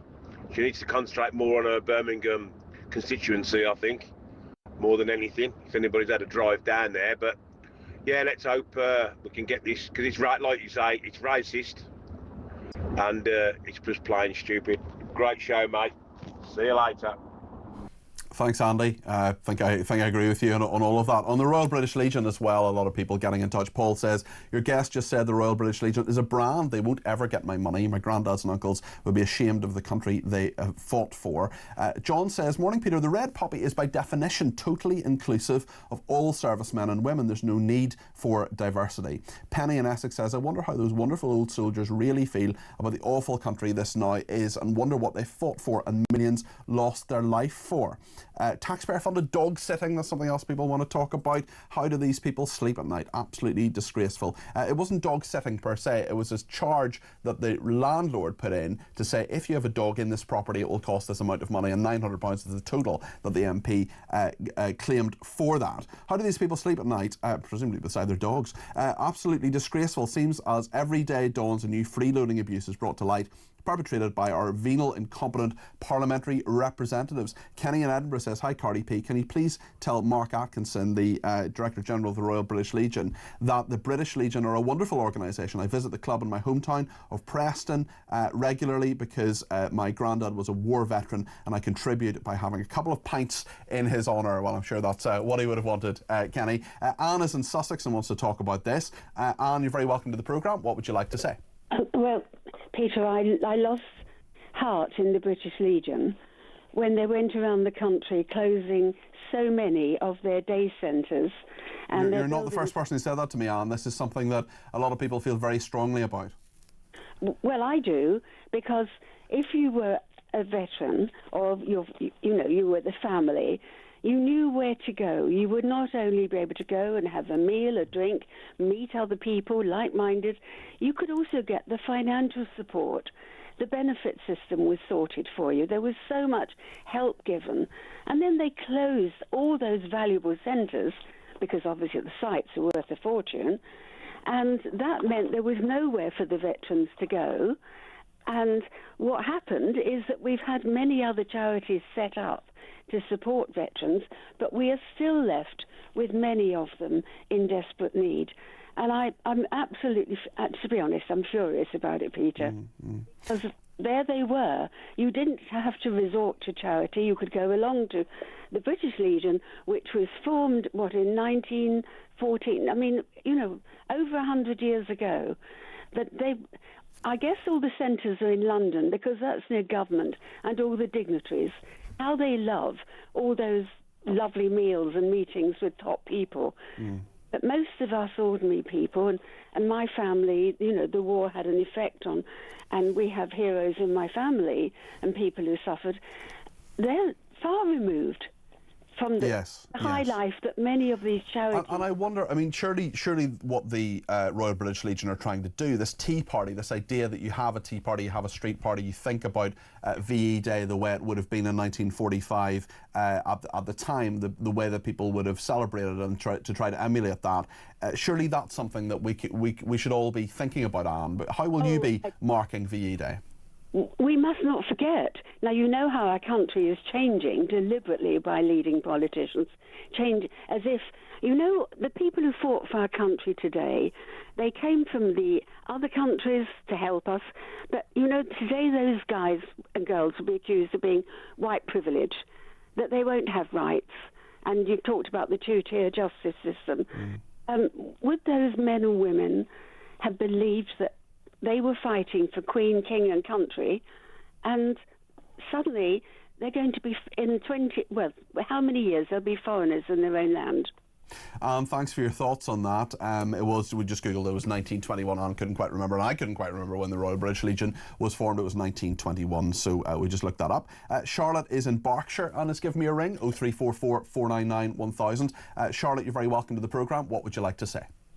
Good morning, Peter. Good morning. so many interesting conversations you're having this morning, and I pretty much agree with everything. All the previous, and I did completely agree with the previous caller and on all the voice messages you had. My recommendation with the celebration of VE Day, I totally agree with the previous caller in that she said that in the not too distant future, the descendants of these heroes are going to be foreigners in their own country. The king opened up Windsor Castle to break the fast during Ramadan, and Keir Starmer also opened up Westminster Hall for Ramadan. What are they going to do personally, rather than just turning up at a pre-organised celebration at Westminster Cathedral? They should be opening up Windsor Castle Gardens or Buckingham Palace. Maybe they will, Charlotte. Maybe they'll do that. I think they should. Yeah, I think they should. Yeah, it's a good idea. And you know, Keir Starmer should be opening up Westminster and having all these fantastic people, and how much longer are they going to be around? Exactly, and there aren't. I mean, we heard from Mark there at the Royal British Legion that they're in touch with about 100 or so. I'm sure there are others, and with people that age certainly who were old enough to serve in the Second World War. There will be very few of them left. We think about 100 that they're in touch with, but presumably there are others as well who, just by the very nature of their age, perhaps can't communicate or would find it very, very hard to come to somewhere like London for such a celebration. But it's really incumbent upon us all, really, to make sure that anyone who served in World War II or the subsequent wars that people have fought in this country are remembered and honoured on VE Day. It's a celebration for all of them, isn't it? I totally agree. I've got two children and they're both in the Air Cadets. They absolutely love it. And the government will, yes, we're going to put all this money into defence. Well, why not actually support the cadets, not just the Air Cadets, the Sea Cadets and all these other youth organisations, because they're the next generation who are going to defend our country, and they're not resourcing it properly. Like, both of my children, one of them's been in for 3 years, there's others who've been in there for 5 years. They've never flown. The whole point of going into Air Cadets is to fly. Yeah. That the resource and the money has gone so much and been stripped out of it that they're running on a shoestring, as is the rest of our military. And there's so much that needs to be sorted out with that. Charlotte, thank you so much. Charlotte in Berkshire there with a lot of common sense. Lots of people getting in touch on this as well. Terry in Slough says, we managed to stop the Germans invading us in 2 world wars, yet we can't stop a bunch of inflatable dinghies crossing the channel. What a joke this country has become under this useless, incompetent bunch of politicians, both Labour and the Tories, says Terry in Slough. Joanna in Salisbury says, hi Cardi P. MPs claiming a dog on expenses. Not quite. They're claiming the rent that is the extra charges that the landlord is putting in, saying if you want a dog in this flat you're going to have to give me £900. Does that mean everyone can claim the expenses of a dog against tax? Remember the pensioners who have a dog as their only company and then both shivering in the cold without heating. Joanna, it's a very, very good point. Stephen in London says, be in no doubt the Labour MP Ottawemi knew and knows exactly and precisely what she is doing and has made a point of making the claim on expenses a blatant and shameless abuse of the system. Well, the Labour Party has responded to this. Let me just give them their right of reply here. MPs are required to work in 2 locations, and this is a requirement for living in this House. It is the same for many other MPs and has been approved by the Parliamentary Expenses Watchdog. It's within the rules. It's fine. There's no issue whatsoever, according to the Labour Party. Rob says, I've wanted to make this point for some time. I find it sinister and alarming the way free speech in the UK is being chipped away at by the government. For example, the police arriving in people's homes for comments they've made on social media, and now we hear police raiding a Quaker meeting house. It feels as if Big Brother is watching us. Keith in Durham says, here we go again, another MP taking the mick out of us taxpayers. She has claimed £900 for a cockapoo lives with her in her second home. This is outrageous. She should be paying for her dog herself, not us, the taxpayer. And Stuart says, the hide-and-seek world champion Yvette Cooper has popped out of her hiding place to spout some rubbish to solve the illegal migrant crisis, to fix the illegals. Just make Border Force do what it says on their tin, enforce the border. And Lynn says, with regard to illegal immigration. This is straightforward. If you come on a boat with no paperwork, you're a criminal and should be arrested. If it can't be proven where to deport them, they go to prison. That would stop the boats, and to make room in prisons to deport all foreign criminals, they need to sort these criminals before people who have come here legally and overstayed. Well, lots more to debate on this, and we're going to be talking about a number of issues with Gary Maund. He's the chairman of the National Jewish Assembly. There's a trans debate here. Dr. Helen Weberly, she has been stopped from giving puberty blockers to people. She's saying that the treatment of trans people is similar to the Holocaust. We're going to watch her video, highly offensive, I think, but we need to inform ourselves on what she's up to, and then we'll get the reaction of Gary Maund. So stay with us here on Talk.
Across the UK, on DAB+, on your smart speaker, on your smart TV, and on your side. This is Talk. Now then, let's talk about Dr. Helen Weberly. She is a very interesting character. She's had her licence revoked as a doctor after giving puberty blockers to trans children. That happened a while ago, but now she has put a video on social media where she has compared the treatment of trans people to the Holocaust. I just absolutely despair at the absolute. It's just so offensive, it's so ridiculous, it's so over the top, and it's just wrong as well. Let's see what she has said on social media. This is against a backdrop. If you're listening on the radio, let me explain it to you. There's a backdrop of one of the camps that was used, one of the death camps used, I think it's probably Auschwitz, in the Holocaust. This is what Dr. Helen Weberly has had to say. Ethnic cleansing, that's what this is. Just like wartime, where you had to queue up and prove that you were pure enough to be able to live. And now we have to queue up and have a test to see whether we're female enough to take part in female sports. Absolutely disgusting behaviour. So that's Dr. Helen Weberly saying that a cheek swab that is needed to test whether someone is actually female or not to take part in female sports, that is akin to the treatment of Jews and many other people as well during the Holocaust. I just despair at the thinking and the warped sense of entitlement that person has to say that against the backdrop of a death camp. She's responded as well to the response to her. This is another video that Dr. Helen Weberly has put out. Some people are saying that they found the picture of Auschwitz inappropriate. I'll tell you what's inappropriate, the behaviour and the public outcry here on this platform. You see, genocide doesn't start with violence. Genocide starts with segregation, them and us. And then it's discrimination. They are not welcome to be with us. And then it's the tests to see whether they fit with them or us. And then it's state-backed humiliation, extermination, exclusion. That's absolutely atrocious. And if you're one of those people who's currently sitting on the fence, wondering which way your opinions lie, then I urge you to be on the right side of history. She didn't use the backdrop of Auschwitz for that one. She used poppies as a backdrop as well for that one. I mean, genocide, really? Are we going to bandy around that term in regard to what's happening to trans people? It is just absolutely absurd and deeply offensive. Gary Mond is the chairman of the National Jewish Assembly and joins me now. Gary, where do we even start with this one? Well, the comparison is so ridiculous that I actually regard it as less serious than when people try to compare what's going on in Gaza with the Holocaust. Because in the latter case, one actually has to make arguments, one has to set out what happened in the Holocaust, one has to set out what's happening in Gaza. There is simply nothing to say. Most people in this country have got opinions about the trans debate, and most people do not believe men should be competing with women in sport. And that is something that means that it's a very clear situation. Here, there's just no comparison with the Holocaust whatsoever. However, and there is a however, one point I would say in this woman's favour is she did actually say that during the war, people actually had to queue up to prove that they were Aryans. And that is true. And it's particularly important that she said that, because many people in our generations who don't actually know too much about the Holocaust should actually learn that you had to prove that you had no Jewish blood if you were to escape persecution and the gas chambers. And on that point, I'm glad she said that. Okay, I mean, she is essentially using the word genocide to describe what is happening to trans people, or saying that the genocide is going to happen. I mean, the issue of checking whether people are female enough to take part in, quite frankly, a glorified running race or a swim or something like that. I mean, it is just. There's just even the inclusion of the word and the saying that this is a pernicious, repetitive thing, as though somehow trans people are going to be victimised in this way. It's just so offensive, Gary. It's totally offensive, but it is also utterly ridiculous. And I think most people will see that it's utterly ridiculous. You see, when we talk about Gaza, not everybody's got a strong opinion on Gaza, and they can be influenced. Here, most people have strong opinions about that it is wrong that men compete with women in sport, and therefore they're going to laugh at what she has said. We've got a message from Robert, who says, "Good morning, Peter. The use of the words fascist and genocide appear to be used at every opportunity by those on the far left. This renders the words common and ineffective in argument over time, effectively neutering them. Holocaust is simply on the list of words to be effectively decriminalised. Keep up the good fight," says Robert. I think I agree with Robert. Do you, Gary? Yes, absolutely. We're using words like Holocaust, genocide, fascist, Nazi way too loosely, and I think a better education is needed on what those words actually mean. And far too many people don't actually understand what they mean. They just use it because of their children, they've heard it in the playground. Gary, I want to ask you about another story, which is that these BBC chiefs, including Tim Davie, the Director General, are refusing anti-Semitism training. We know there have been a number of scandals involving the BBC, including a Gaza documentary they had to withdraw. As I know we've discussed previously, think there is an anti-Semitism problem overall at the BBC. I do too. I don't think every single person who works for the BBC is anti-Semitic, but enough of them are. And refusing this training at the high level, does that just speak volumes about the way the BBC views this issue and views the Middle East? Yes, it does. Because anti-Semitism training is of use to everyone, even people who are not anti-Semitic. We want to actually understand what the issues are. It's educational for all. Everyone can learn something. I would willingly go on an anti-Semitism training course. There's nothing to be lost by learning and listening. Is there anything for you to learn on an anti-Semitism training course, Gary? You could probably give the course. Well, I mean, I don't know if you've seen the news about the Jerusalem conference that's happened last week, where lots of left-wing Jews have refused to attend that conference because they disagreed with the views of some of the other people who attended that conference, including representatives of Marine Le Pen's party in France. Okay. And I think it's absolutely deplorable that so many British Jews refuse to go. Yeah. Tell me about what you think about what's happening in Gaza as well, because we have had uprisings over the last 4 or 5 days from those who are against Hamas. There are many people who are trying at least to make their voice heard against what Hamas is doing. They've been killed, tortured, and 6 of them have been killed by Hamas terrorists there. Is that in some way, the fact that there's at least a resistance there, or some kind of uprising, people saying enough is enough, is that in some way encouraging, despite the fact that obviously Hamas terrorists are dealing with those people as brutally as they have dealt with many Israelis over time? I think one has to know where this is coming from. There was nobody in Gaza who was against Hamas on October the 7th, 2023. People have turned against Hamas because Hamas is losing and because their lives are being destroyed. That is the reason for it. It's not a sudden desire that we suddenly love Jews. One has to treat it with that background in mind.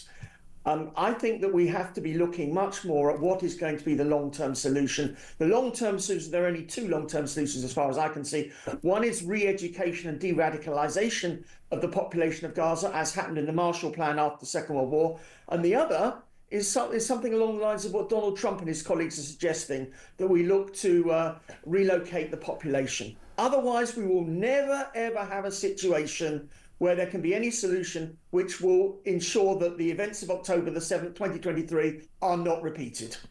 Gary, thank you very much. That's Gary Mond there. He's chairman of the National Jewish Assembly. Lots of people getting in touch on all sorts of issues. Stuart on the Pakistani airport, he said it should be built by Pakistan. So it's the Pakistani government that should be lobbied on that one, not the UK government.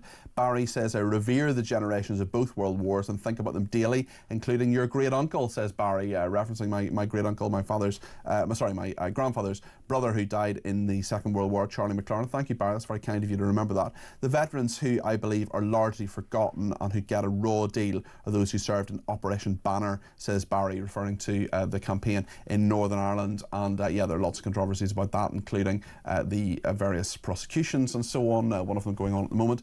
Jane says, morning Peter, so many people are fearful of what is happening in this country. They think this government are putting UK citizens last. The PM could start with protecting his own borders before worrying about the Ukrainian one. Alan in Middlesbrough, can you ask the Labour MP, a bit late now I'm afraid, if British taxpayers should fund the construction of an airport in Kashmir in Pakistan? I did ask him about that. 19 Labour MPs are pushing this for their constituents so they can avoid a 3-hour drive. What on earth is going on and where are we? Why do I feel fleeced as a taxpayer? And Kevin says, anyone given a student or tourist visa to the UK must clearly be stated you will be unable to claim asylum on arrival or while in the UK, says Kevin. He thinks those should be the rules. And Kenny in Edinburgh says, hi Cardi P, why is this only now becoming known to the government that asylum loopholes need to be closed? Shouldn't they have always realised this? This is yet another example of Labour saying what the public want to hear, but I will bet that the government will do nothing as usual, and these abuses of our system will still be happening for the entirety of the Labour parliamentary term. Let's take a couple of voice notes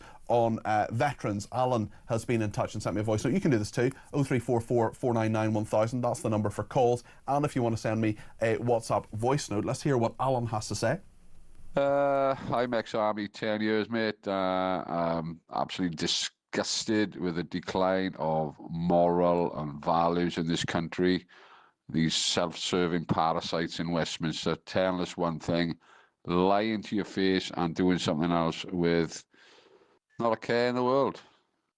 We can see through all these lies, mind. Most veterans like myself have had a total gutsful, and we're not part of this matrix anymore. All this saber rattling for Ukraine. We joined up for Queen and country at the time. Would we go now for this moron in Parliament? Absolutely not. We need to secure our own borders first before we start sticking our nose in any other conflict that's got nothing to do with us. Alan, I think so many veterans feel the same way. I think there are a lot of people who really would chime with your sentiments. Dave has also been in touch on the issue of veterans. He sent me a voice note. I served in the Royal Navy. I came out and didn't get any help at all from anybody. I tried to join the local British Legion, and it is full of non-servicemen, non-ex-servicemen, and there was just no atmosphere. You know, there's no camaraderie, there's nothing. And I've never been a member of the British Legion, never joined it. And I wouldn't join now when I heard about all the DEI and the amount of money that goes for that. They have millions, hundreds of millions in the bank, and they're closing centres. Good show, mate. Thanks, Dave. Yeah, look, I did make that point actually to Mark Atkinson, the Director General of the Royal British Legion, about DEI and officers, and about the Pride Poppy as well. That was something that a lot of people got in touch with us about a few months ago. I think it was probably in October, November time when they were on sale, I would imagine, which is when we covered the story previously. So lots of thoughts on that. If you want to add to it, 0344 499 1000, and a bit of reaction to what we've just been talking about with Gary Maund there in regard to the doctor who's been stripped of her licence, quite rightly, Dr. Helen Weberly, who talked about ethnic cleansing of trans people. I mean, that's just not what has happened.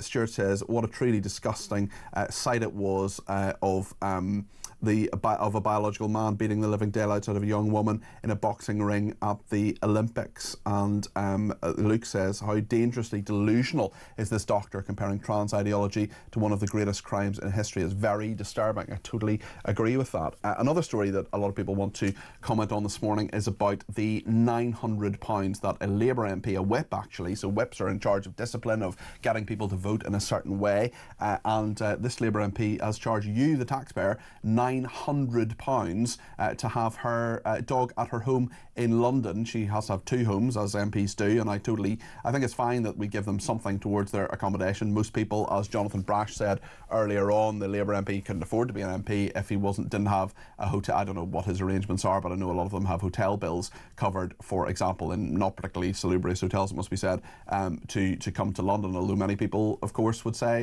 you know, I can't afford to go to a hotel anyway, even for a holiday, so why should MPs get it? But I do think they need to represent their constituents, and they need to stay somewhere. Although, interestingly, actually, in Washington, what often happens is they have almost sort of dorm rooms, like a almost sort of student accommodation kind of thing, where a lot of congressmen and women have stayed previously anyway. And I know that's been historically something that has happened, but this is clearly an issue that is getting people talking. And Kelvin has been in touch. He has sent a voice note on this. This over the Labour Party, using taxpayers' money for this, that, and the other, paying for the dogs to be looked after and everything. I think it's high time the police were called in and every one of them investigated. I mean, it's going on nearly every week now. Somebody's scamming the bloody tax pot. You know, it can't go on. They're nothing but a load of lies, and they're nothing but a load of thieves and scammers. Honestly, the police should go in, investigate them, and we should take them to court. Well, I mean, I can understand your passion on that, Kelvin, but the point is that this is not someone scamming the taxpayer. The point is this is within the rules. This is Taiwo Otoemi. She's 32-year-old Labour MP, received £900 of pet rent for her dog Bella to stay at her London home. We're going to be speaking to the political editor of The Sun on Sunday a little bit later on in the programme about this story, and Labour has reacted to this as well and said MPs are required to work in two locations, and this is a requirement for living in this house. It is the same for many other MPs and has been approved by the Parliamentary Expenses Watchdog. So they're not scamming anybody. It is within the rules. The question is, should it be within the rules? And the point is that if you remember back 15 years ago to the expenses scandal, and that was a really, really dramatic time in British politics. A lot of people left politics because of what they were accused of or what they did. We remember duck houses, an attempt anyway to claim duck houses. There were lots of other things, tractor wheels and so on, various MPs resigning. But this is within the rules. So it's not a scam, but the point is that many people feel as if it is, and as if this shouldn't be within the rules. What do you think? 0344 499 1000. We're also asking, how do we fix the asylum backlog? Because Yvette Cooper, the Home Secretary, has all sorts of thoughts on this as well, including about the 10,000 people who came here legally, but we're still paying for their accommodation. Why on earth is that happening? Let me know your thoughts. As I say, 0344 499 1000.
He then called her the N-word 3 times. This is a... Blimey. Oh, yeah, that's probably a bit worse than Isn't that misgendering. worse? Yeah. Absolutely. Yeah, battle of the what's the worst insult? So she was dealing with, this was a prison Her name's inmate Jennifer Melee, apparently. By the way. this is a prison inmate who had come for a doctor's appointment. Oh, yeah. And she's the one who's in trouble, even though he tried to lunge at her, called her the N-word 3 times, but because she described a male-specific problem on the phone to another colleague to explain what was going on with this patient, bonkers, isn't it? she is now potentially going to lose her job.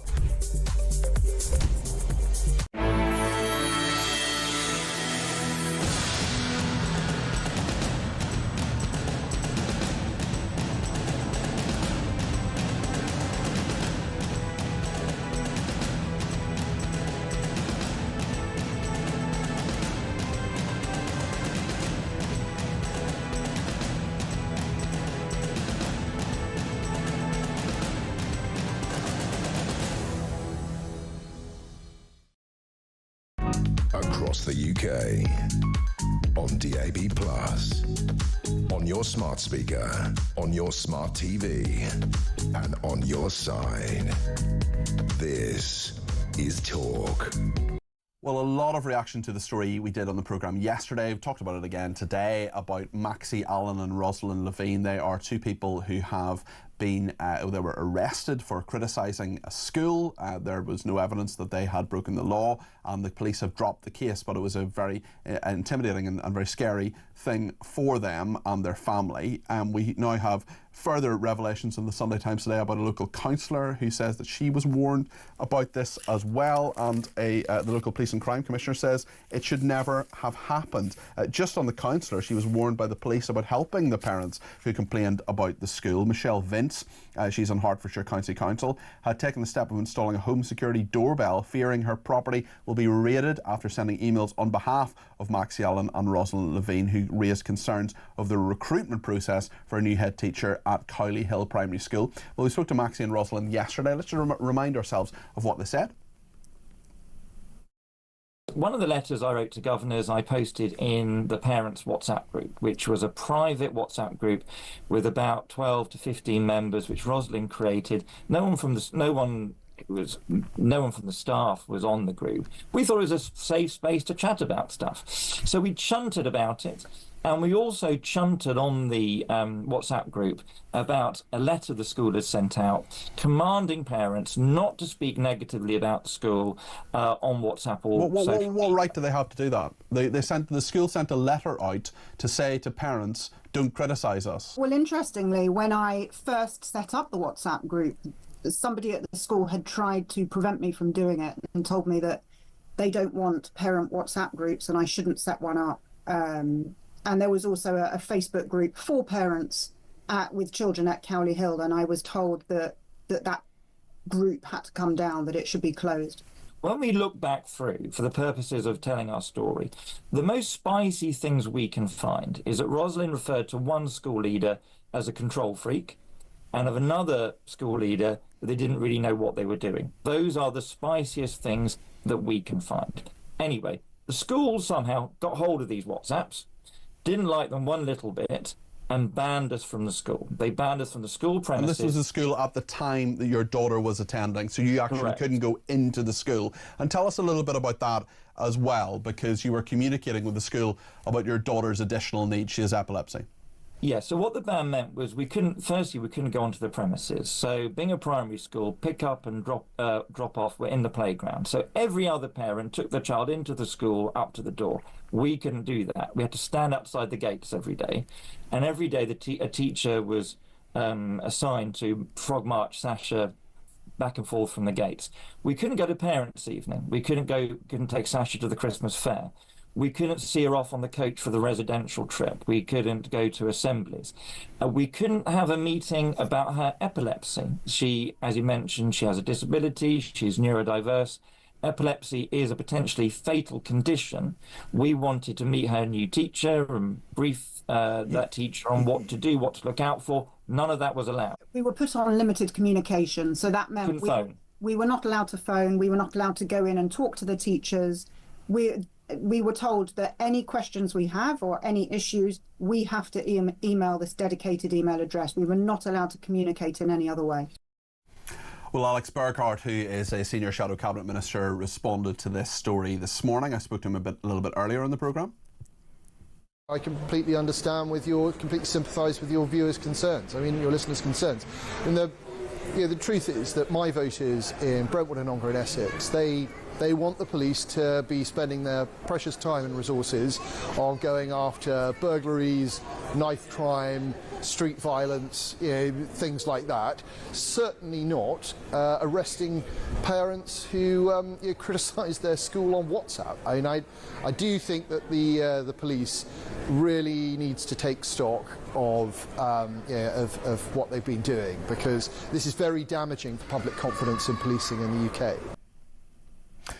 Well, lots of response to all sorts of stories today. Paul says the Labour MP could choose to live elsewhere or pay the £900 herself. That's Paul in Dunoon. Rob says that Dog Lady MP is only 32 and a Labour whip does raise a question over her qualifications and experience for the job. No, not the dog walking. Well, people can be qualified for things at 32, but yeah, I mean, the dog walking aspect is something I think we should query. This person says, I went to my local supermarket yesterday to buy Easter eggs. Can you believe that not one single egg had the word Easter in the packaging? What is going on? Disgusting. I'm afraid I can believe that. Sarah says, yesterday I was in Bethnal Green in London. I always wear my yellow ribbon brooch. A very angry man began shouting at me. I only understood Gaza. He was obviously not welcoming me to the town. Apparently, as I am white, I cannot experience racism. In this case, it appeared to be anti-Semitism too. Hashtag bring them home now, says Sarah in West Sussex. Sarah, you absolutely can experience racism. Anybody of any background can. And Mick in Wellington says Dr. Weberly is fighting for her career. This is the doctor earlier on, Dr. Helen Weberly, is fighting for her career, her financial future and her profile enhancement. Total self-promotion. Shameful, says Mick in Wellington. Let's hear a voice note from Simon. Just listened to your interview with the chap from the Jewish organisation this Sunday morning. I'm absolutely amazed. At the end of the interview, he's just espoused ethnic cleansing, the forcible removal of people from their land. That's ethnic cleansing. That's a war crime, Patrick, and you didn't even challenge him on that. Week after week, indeed, day after day on this channel, you allow Jewish spokespeople to come on and say the worst things, the worst racist things and things about ethnic cleansing and war crimes, and sometimes even the genocide of Palestinian people, and you never challenge it. You didn't challenge that man just now. And it's questionable as to your motives why you won't do that. I'm beginning to think that talkTV is heavily influenced by some kind of Jewish financing or whatever. But it's astounding you didn't challenge that man for that. Simon, you talk about racism and then go to one of the oldest tropes in the world about Jewish people controlling the media and financing the media, and you're calling someone else racist? Really? Take a look at yourself, mate. Also, I didn't challenge him on the genocide point. There isn't genocide in Gaza. It is not a genocide. It is factually not a genocide. And if you look up the definition of genocide and compare it to what is happening in Gaza, you will see that it is a war and it is not a genocide. And to say that it is like the Holocaust, to say that it is like Srebrenica, to say that it is like Rwanda is not true. That is why it is not a genocide. Also, my name's Peter and not Patrick, but if you can't get that basic fact right, you obviously can't get other facts right within that voice note. But listen, we're the home of free speech, and even people who are critical, and even people who I would argue are using racist tropes against Jewish people sometimes get their say. But I will challenge you, and I will challenge you very robustly on this station, because I think what you have said is something you should not have said, but you chose to say it. Why do we have spokespeople on this station? Well, we have spokespeople from all sorts of organisations. I've had Palestinian spokespeople. I've spoken to the former Palestinian ambassador. I've had various people on this station. And yes, I speak to Gary Mond because I think he speaks a lot of sense and I think he tells the truth. I don't agree with every single thing he says, but that's okay, because we disagree without being disagreeable and without being racist, unlike you, Simon. That's my strongly held personal belief. You may disagree. You can give me a ring if you want to, Simon. 0344 499 1000, as can anybody else. In the next hour, we're going to talk about all sorts of things, including the MP who's claiming £900 on expenses for her dog. And we will discuss as well Prince Harry being accused of harassment and bullying at scale by a charity boss. She's given an interview about this today. We'll get your thoughts as well. Anybody who wants to call in, please do so. 0344 499 1000. That's the number. Stay with us here on Talk.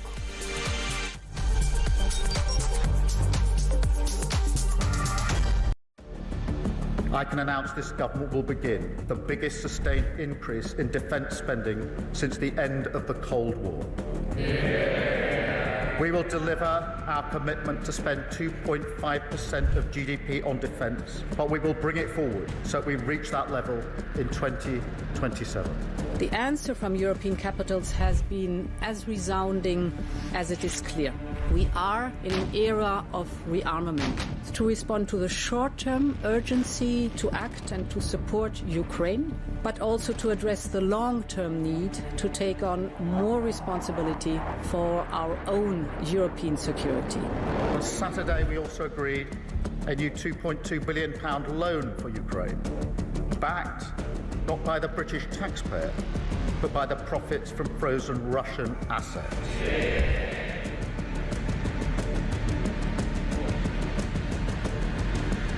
It is my pleasure to bring from His Majesty the King a letter. He sends his best wishes and his regards, of course, but he also asked me to bear this letter and bring it to you.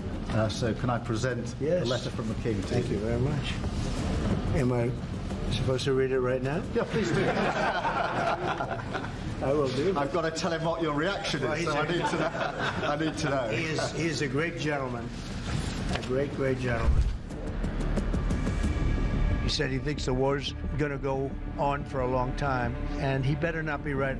Well, I just think he should be more appreciative, because this country has stuck with them through thick and thin. We've given them much more than Europe, and Europe should have given more than us, because as you know, that's right there, that's the border. What kind of diplomacy, JD, you are speaking about? What do you mean? I'm talking about the kind of diplomacy that's going to end the destruction of your country. Yes, but if you are not Mr. President, with respect, I think it's disrespectful for you to come into the Oval Office and try to litigate this in front of the American media. You're gambling with the lives of millions of people. You're gambling with World War III. You're gambling with World War III.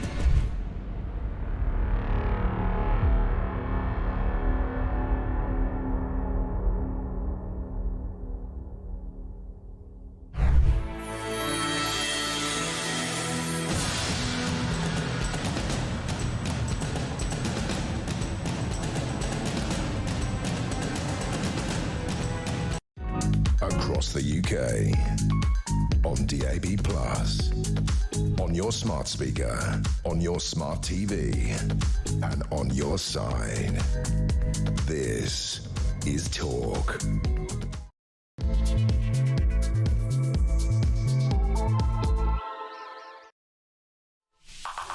Good afternoon, this is Talk, and thank you so much for your company. I'm here between now and 1 o'clock. I'm actually back on Tuesday filling in for Jeremy Kyle. I'll be here on Drive between 4 and 7, and on Friday as well, on the usual weekend shows. I can tell you the rest of the year if you want, but that's what I know so far.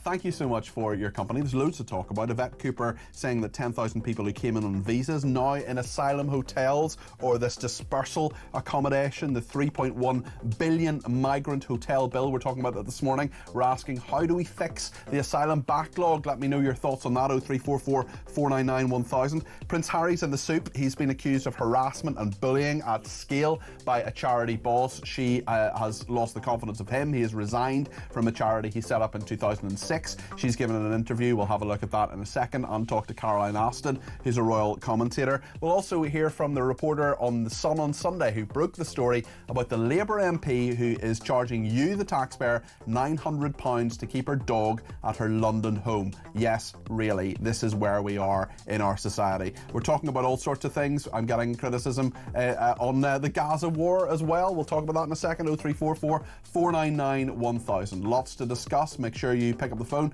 give me a call, or you can text me 87222 with the word talk in your text. You can tweet me at talkTV, follow me at Peter Cardwell. You can send me a voice note 0344 499 1000. That number you can use as well for sending WhatsApp text messages. You can also send me pick up the phone, as I say, and the number 0344 499 1000. Lots to discuss here on Talk. Well, Simon, who sent the voice note and made all the factual errors, has been back in touch again with further factual errors. He says, Peter, the war in Gaza is a genocide and it is a one-sided war with the Palestinians defenceless. Be careful who you side with. Simon, it is not a genocide. It is factually not a genocide. Factually.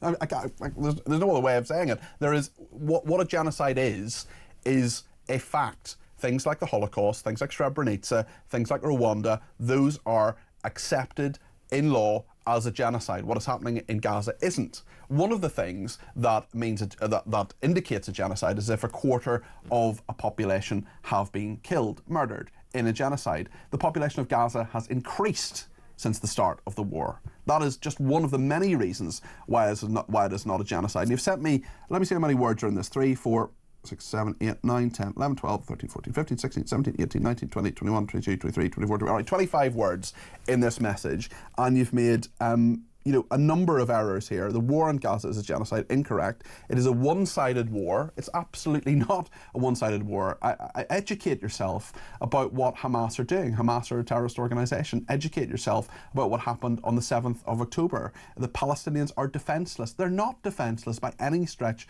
of the imagination. Hamas are holding the hostages. Simon, do you think the hostages should be released? Let me know. Send me another message. Do you think the hostages should be released? I'd be very, very interested to hear what you thought. Or give me a ring, Simon, if you want. 0344 499 1000. Barry says, white people can experience racism, Peter. I did many times patrolling certain areas of Northern Ireland and many questions querying my parentage, says Barry. Peter in Lancashire says, fix the asylum backlog. Stop bringing them in. MP's expenses within the rules. We're not employing a dog. It's just not right at every level. And we will, in a few minutes' time, be talking to Kate Ferguson, who is the Sun on Sunday's political editor. She broke the story about the Labour MP who's claiming £900 of your money, yes, your money, to keep her dog in her home. That's on expenses, and apparently it's all fine because it's within the rules. Where have we heard that before? Oh yes, the expenses scandal 15 years ago. Right then, I want to go to another story, and this is about Prince Harry being accused of harassment and bullying at scale by the chairman of his African charity Sentebale. This is Sophie Chanduka, who made the allegation just hours after claiming the Duke of Sussex tried to use the organisation as an extension of the Sussex PR machine. Now, she's under fire for lots of reasons as well. He said on Tuesday that he was truly heartbroken about quitting the charity. He founded it in 2006 to help young people affected by AIDS in Southern Africa in memory of Diana, Princess of Wales, his late mother. The two princes, both him and a Lesotho prince, said they were devastated at the unthinkable breakdown in relations with Ms. Chanduka. It culminated in a High Court claim as the board tried to eject her from the charity. Trustees then resigned en masse. Well, she's been speaking to Sky News. This is what Sophie Chanduka said this morning. At some point on Tuesday, Prince Harry authorized the release of a damaging piece of news to the outside world without informing me, or my country directors, or my executive director. And can you imagine what that attack has done for me, on me, and the 540 individuals in the Sentebale organizations and their family? That is an example of harassment and bullying at scale. And so if the world didn't want to believe that there's such a thing as bullying, this unleashing of the Sussex machine on me and the 540 employees at Sentebale who received this and have had to defend it. I think it's more about her than the 540 employees necessarily. I'm not sure there's much of a truck with them per se, because there are lots of people who don't have confidence in Sophie Chanduka. But she's come out fighting on this. She's given this interview, and I'm going to get reaction now from Caroline Aston, who is my favourite royal commentator. Caroline, whose side are you on in this? On the fence. There's an old saying, isn't there? There's no smoke without fire. Something's going wrong, and as the days go by, I'm sure the flesh will be picked off the bones and we'll discover more. But let's say a word about this charity and its significance to Prince Harry, because let's face it, about the only two things of note that he's doing at the moment have been Sentebale and of course the Invictus Games.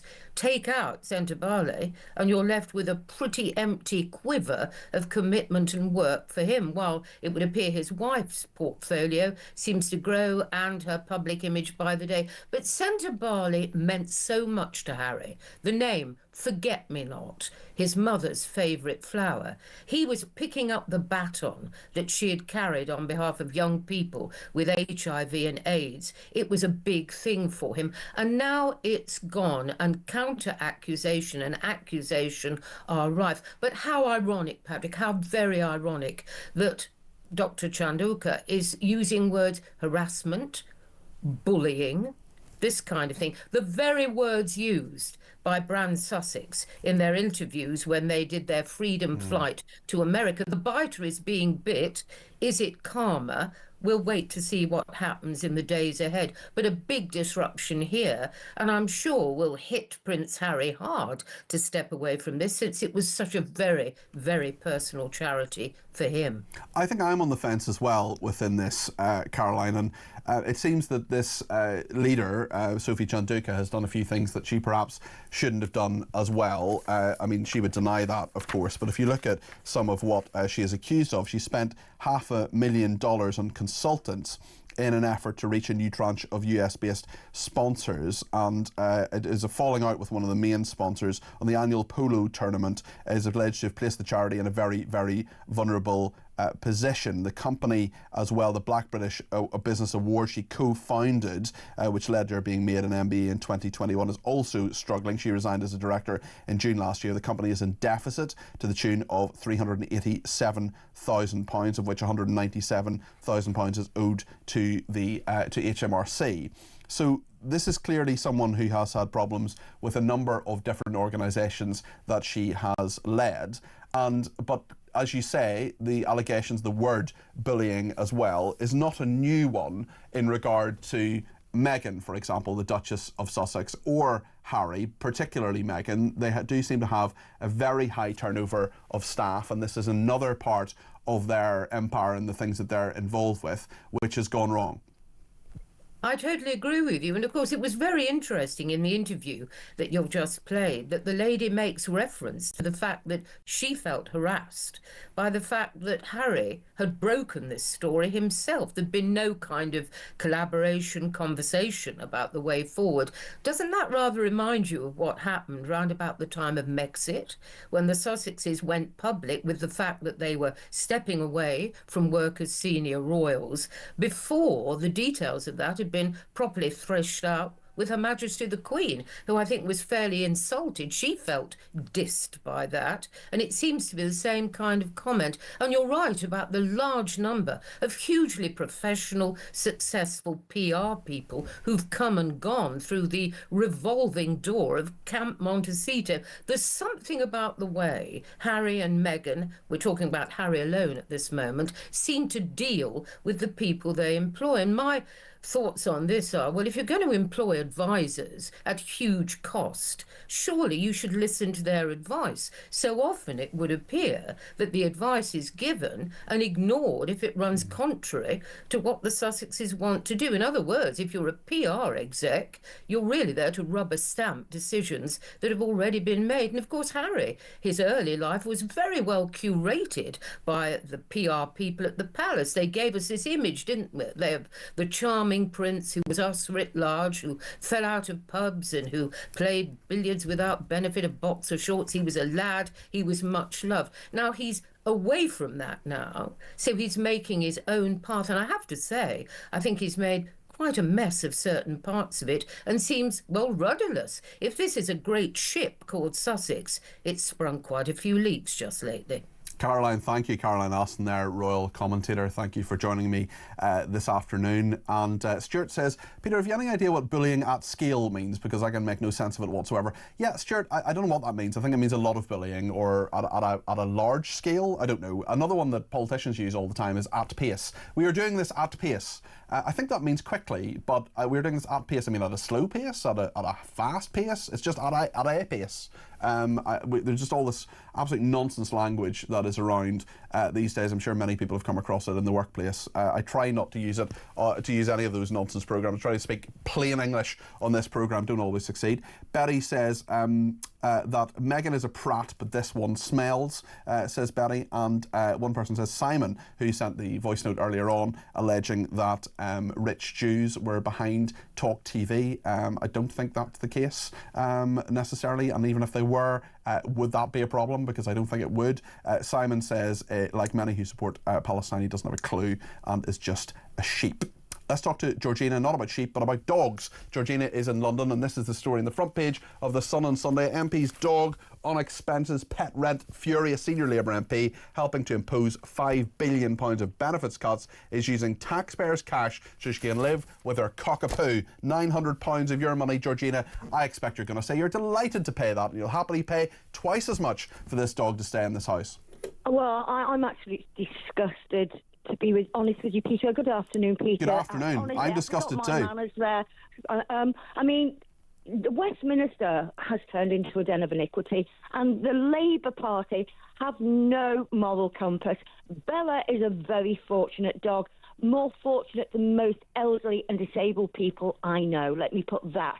To have a family pet stay is an added luxury. We are already paying for the MP's accommodation. If she wants her dog to stay with her, it should come out of her wages, which, by the way, we're paying for anyway. So ipso facto, we're paying for this woman twice.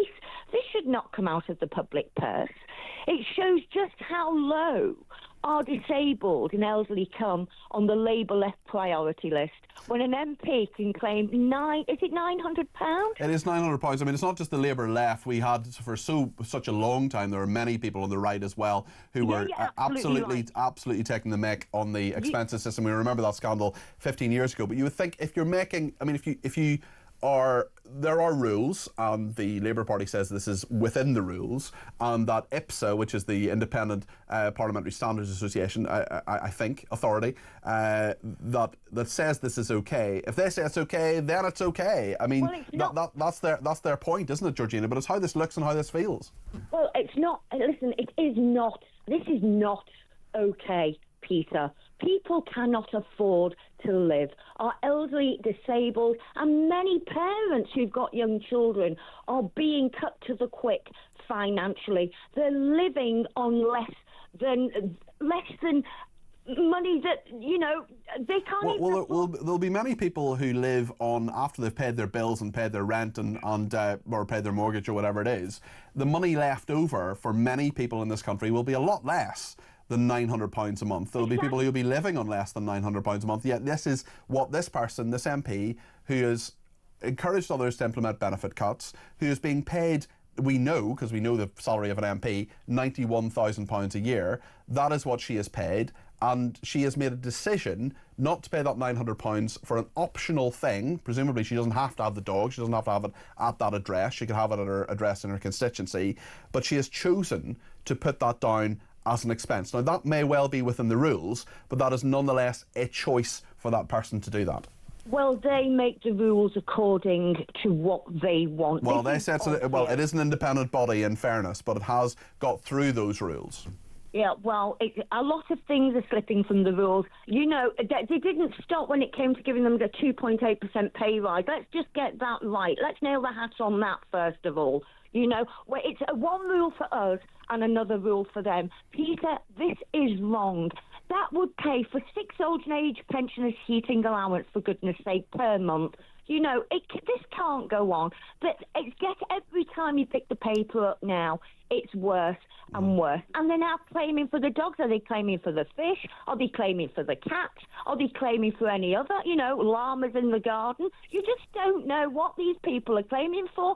We need it dodged. We need to know exactly what these people are taking. And you were absolutely right. It's not just the Labour Party. This has happened before. And it seems that these parties get in and then they all do the same thing. This has got to stop, because I'm going to shops doing my shopping and seeing people who cannot afford their weekly shop. And these people are claiming £900 a month for a dog.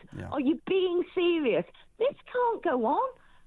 Thanks, Georgina. Appreciate that. That's Georgina in London. Julian in Pyford says, if dog rent is a legitimate work expense, can I deduct my dog care expenses from my tax return? Julian, I think we both know the answer to that one. Penny says, well done, Peter, talking to that moronic Simon. What an idiot. Excellent programme as usual. Leslie says, well done for standing up to the caller who criticised you and talk. Why does he listen to a programme he considers racist?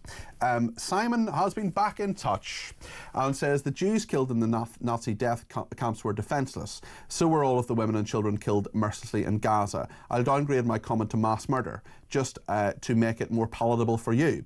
Or to make you even more comfortable, we'll call it war crimes. Either way, tens of thousands of innocent civilians have been targeted and killed. No right-minded person can be morally comfortable with that. Well, that's a bit more reasonable. We're getting there, Simon. We're getting there. Maybe by 1 o'clock you'll have a view that we agree with. Certainly there are many people who have been killed. Look, Andrew Fox says there are 50,000. There are many Gazan officials, there are terrorists, let's remember, who tell us that it's more than 50,000 people.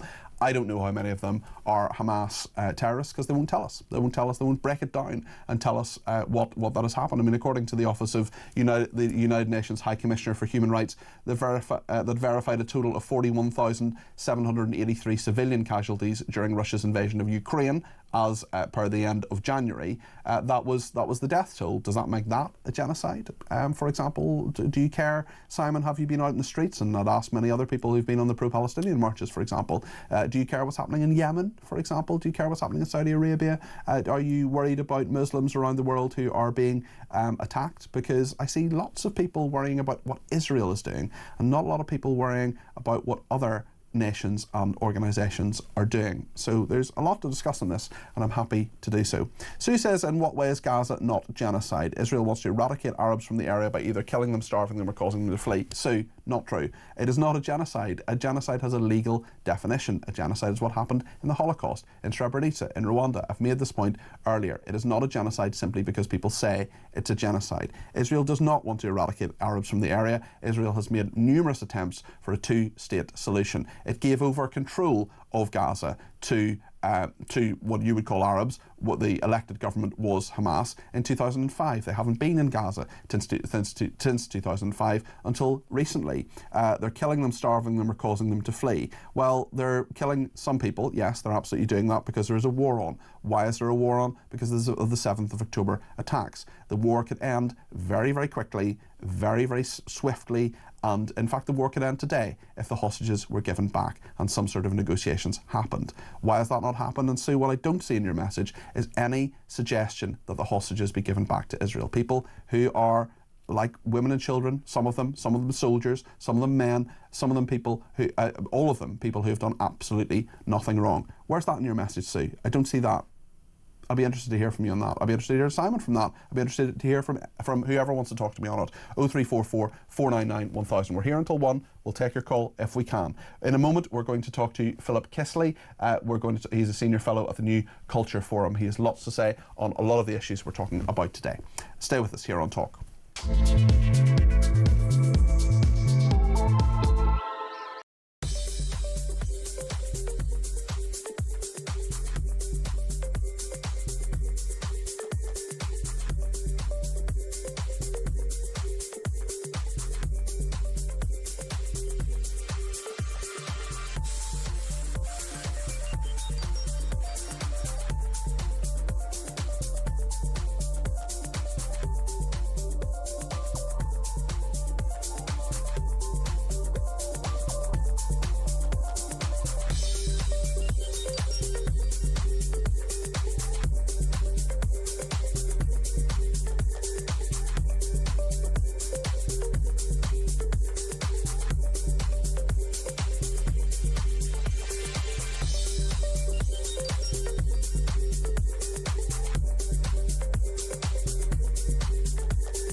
They're an intolerant, poisonous lot, these people, who want to push their progressive ways upon us all to the point where they are now so intolerant they are being prejudicial against those of us who are indigenous, were born here, raised here, have raised further generations, future generations, and trace all our ancestry back just about as long as you can imagine. I mean, I do find it...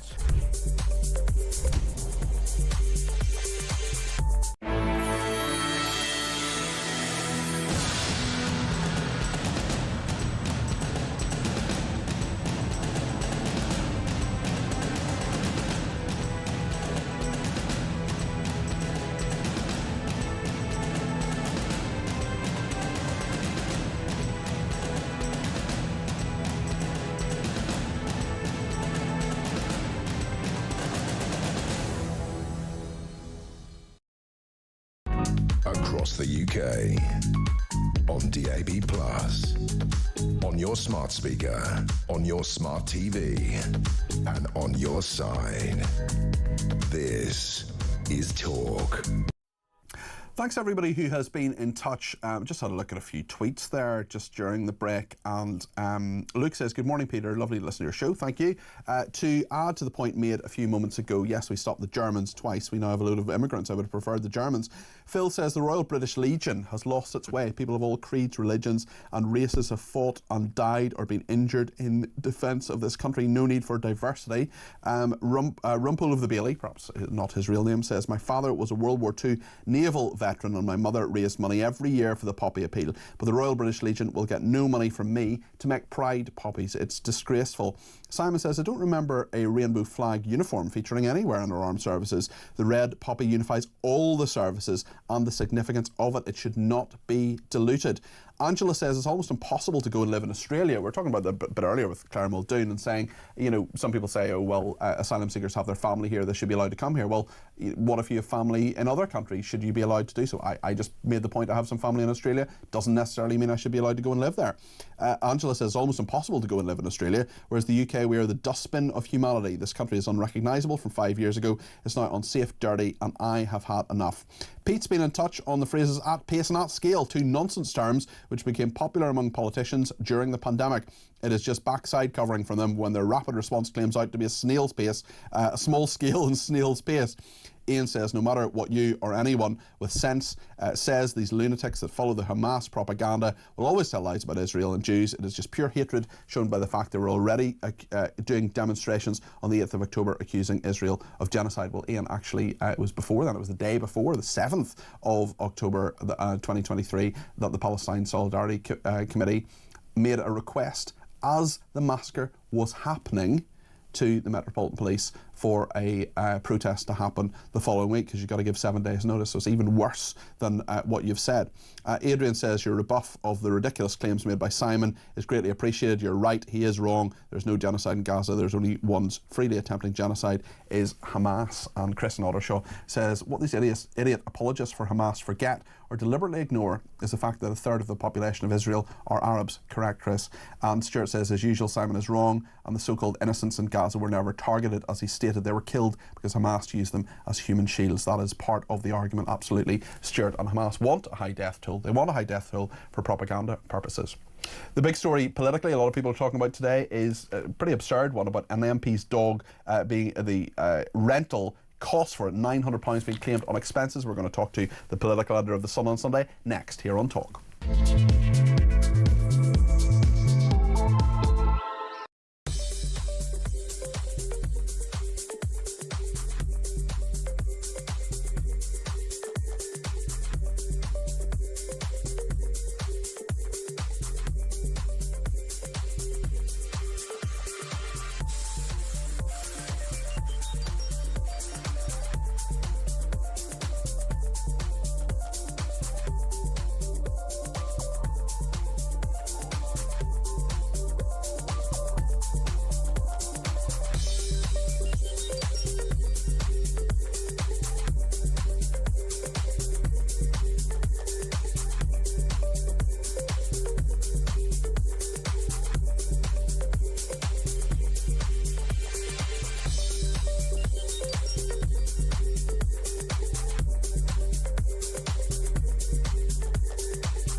across the UK. On DAB+, on your smart speaker, on your smart TV, and on your side. This is Talk. Front page of The Sun on Sunday today, MP's dog on expenses, exclusive story by Kate Ferguson, the political editor of the paper. The pet rent fury. This is a senior Labour MP helping to impose £5 billion of benefits cuts. Well, she is charging the taxpayer £900 of pet rent so her dog Bella, a cockapoo, can stay at her London home. Kate, this is all within the rules. It's all fine, isn't it? Yeah, I mean, it's an astonishing story, really. I think your listeners, my readers, will be pretty shocked to learn that MPs have been claiming dog rent, pet rent, and it seems that this is within the rules. In this case, what happened was she actually itemised her rent, so she kind of admitted to IPSA she'd spent this £900 on pet rent, and it was there for the public to see. Astonishingly, IPSA, the expenses watchdog, apologised to the MP for telling her to itemise it, saying it should have just been hidden and bundled into a general housing expenses invoice. So we really don't know how many other politicians have been out charging the taxpayers for their cockapoos in their London flats. Why does it cost £900 to keep a pet in a flat? This is just what the landlord has said should be the case, an extra charge in case of what, damage or? Yeah, it sounds like it. It sounds like this is a kind of levy that some landlords put on their flats in London when you rent them or their houses. But, I mean, I would point out that the MP in question has declined to comment to us. So she hasn't actually told me, I was left with no choice, all the rental properties had this levy on it. She hasn't given an explanation. But Labour have said this is not uncommon. Rent come with this pet levy often. IPSA cleared it. I mean, the interesting thing this morning is that I see a minister's been on the morning round and run away from the story as fast as possible and said that they don't agree that MPs should get this pet rent and they're going to write to IPSA to try and change the rules. So you can see that the ministers do not want to defend this out on the radio this morning. But they are also clear as well that this is happening. Presumably it's happening with other MPs as well. I mean, I am not against MPs having some sort of help towards living in London. If you live in the Shetland Islands, you need somewhere to stay in London, and it is prohibitively expensive to do so. You're an MP, you should be representing your constituents, and we want them here in London to be able to do that as well as in their constituency, wherever that is. But there'll be so many people who just think this is an absolute nonsense. You've been speaking to Hannah Campbell as well, a war hero. Yeah, exactly. I mean, look, most people do not get subsidised by their employer for their pets.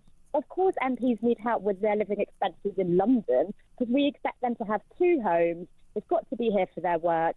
Now, if you didn't subsidise that, if you didn't pay for that, then you wouldn't get good people being MPs. You'd only get really, really rich people. So that would not be fair. But no one else gets helped with their pet expenses. So that's really indefensible, I think. And the other thing is, you're right, we've spoken to this war hero. This is a woman who served in Iraq for her country. She was actually blown up, lost her leg.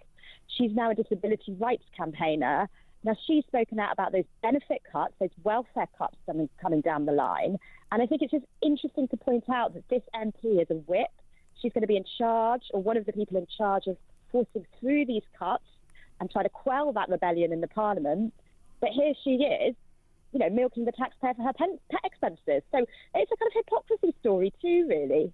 Yeah, I think people will be very annoyed, especially when you think about the winter fuel allowance, for example, around £300 for many people, 3 times that simply to keep a pet, a dog, in her home. I just wonder whether you think this story will mean the rules change on this. You're saying people are writing to IPSA about it, but if these charges aren't itemised, well, there may be dozens, perhaps hundreds of other MPs charging for exactly the same thing. I mean, the expenses scandal 15 years ago was meant to eradicate all this. Clearly it hasn't.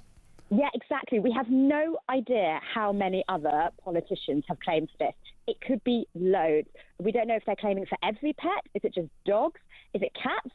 Is it gerbils? We don't know because they've never told us. IPSA has never said that they should be itemised. Now, the government say they're going to write to IPSA, try and change the rules. I think the public will want these rules changed. And it's all that idea that it's one rule for them, another for us. People expect MPs to live within their means where possible and not milk the taxpayer excessively. And this just doesn't pass the sniff test. Thank you very much. That is Kate Ferguson, who's the political editor of The Sun on Sunday, breaking that story on the front page of the paper today. MP's dog claims a disgrace, fury after disability cash paid out. Their pet rent fury, MP's dog on expenses. So pick up your copy of The Sun on Sunday today and you can read all about it there. Philip Kisley is Senior Fellow at the New Culture Forum. I want to talk to Philip about immigration and asylum, but Philip, I know that you have opinions on many things, as do I. Claiming a dog on expenses or the dog rent on expenses, 900 quid, it doesn't sit well with a lot of people, unlike the dog perhaps. No, it doesn't, because it's just so incredibly unfair. Look, no one's more of an animal lover than me. I adore my little cat. We both live here, Bobby and me, and I know you're an animal lover. Writing a book about them at the moment. You're currently writing a book about animals, but you don't expect your employer to pay for your animal, to pay for board and lodging when you're not there. It's ridiculous.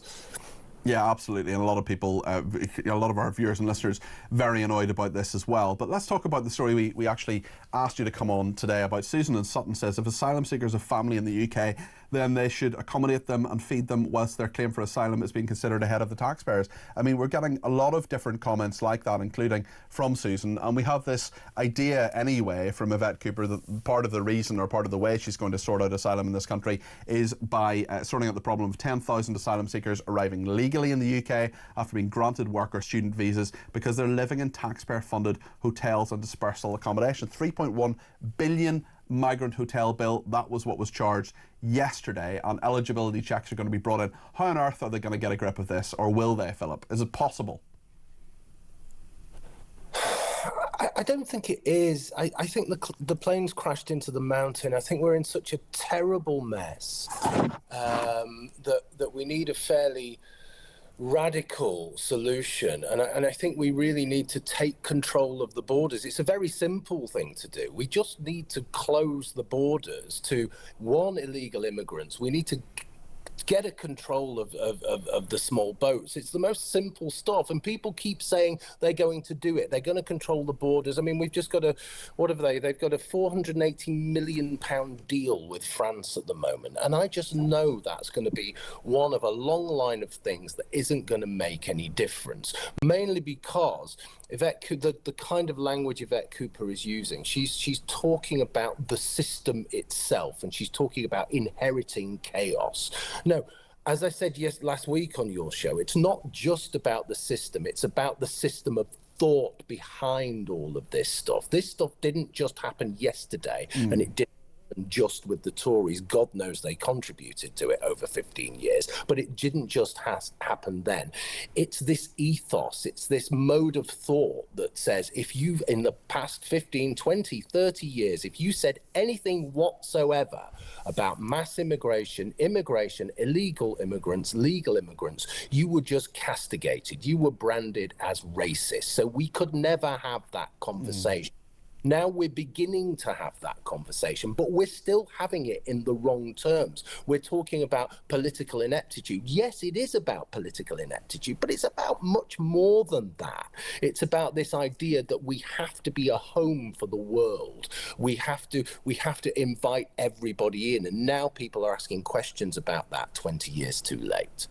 And I mean, it's interesting because the standard skilled visa minimum salary is £38,700. Yeah. So a lot of these people who've been granted a work visa will have told the authorities, presumably, I could be wrong here and correct me if I'm wrong, that they would be earning £38,700, yet now they're saying they're destitute and they need somewhere to live. Well, there are plenty of people who are destitute in this country who need somewhere to live, who don't have somewhere to live. We have a very large homeless population, yet it seems that if you come to this country, say that you're going to have enough money by having a work or student visa, and then say you're destitute, well then you get accommodation. That to me is almost the biggest scandal within this. It's an extraordinary scandal, and it's worse because nobody checks. Okay, you could just say you're destitute, and you can just declare yourself. Yeah, you just tick a box. Yeah. Well, you tick a box and then you get asylum support, but nobody really checks. You're not going to get audited, if you like. So it's just pushing people through. And again, it's a it's a symptom of the illness that we've got, which is we cannot deal with any of this stuff because we won't allow ourselves to have a conversation, because we won't allow ourselves to have a conversation. We don't have a system in place. There is no kind of system in place. If you are not checking people who are coming in and saying, oh, well, I'm destitute, and you're just saying, that's all right, come in. But still, and there's the point within that, sorry to interrupt you, Philip, but there's the point within that as well, isn't there? That if you say you're destitute or you become destitute, then we somehow have to give you somewhere to live. There are loads of people I'm not talking about people who are on the streets. Those are street homeless or rough sleeping people. That's a huge issue. I'm talking about literally hundreds of thousands of people in this country are in temporary accommodation. They're living in B&Bs. They don't have a permanent place to lay their head, whether that's rented or bought accommodation. Yet we're prioritising these people over those people. That is not fair. Yeah, and we know that we're in terrible financial dire straits at the moment because of all of this stuff. But I mean, like you, I spend quite a lot of time in London, and I walk through city centre London, and I just see homeless people on the streets all the time. You're almost walking over them sometimes. It's grotesque, and they often seem to be actually a particular kind of demographic. And I look in the mirror and I think, there but for the grace of God go I. They tend to be working class white men, actually, that tend to be there. And if we're just adding to that massive problem, let's prioritise those people. Let's deal with those people first. Let's get them off the streets, because often they're ex-squaddies. They've served in wars. They've got they've got trauma. They've got all sorts of those things. We're just adding to this because, again, I keep coming back to the same thing. It's as though there's an obligation to let everybody in, and we have to spend money on the world. So you think about this.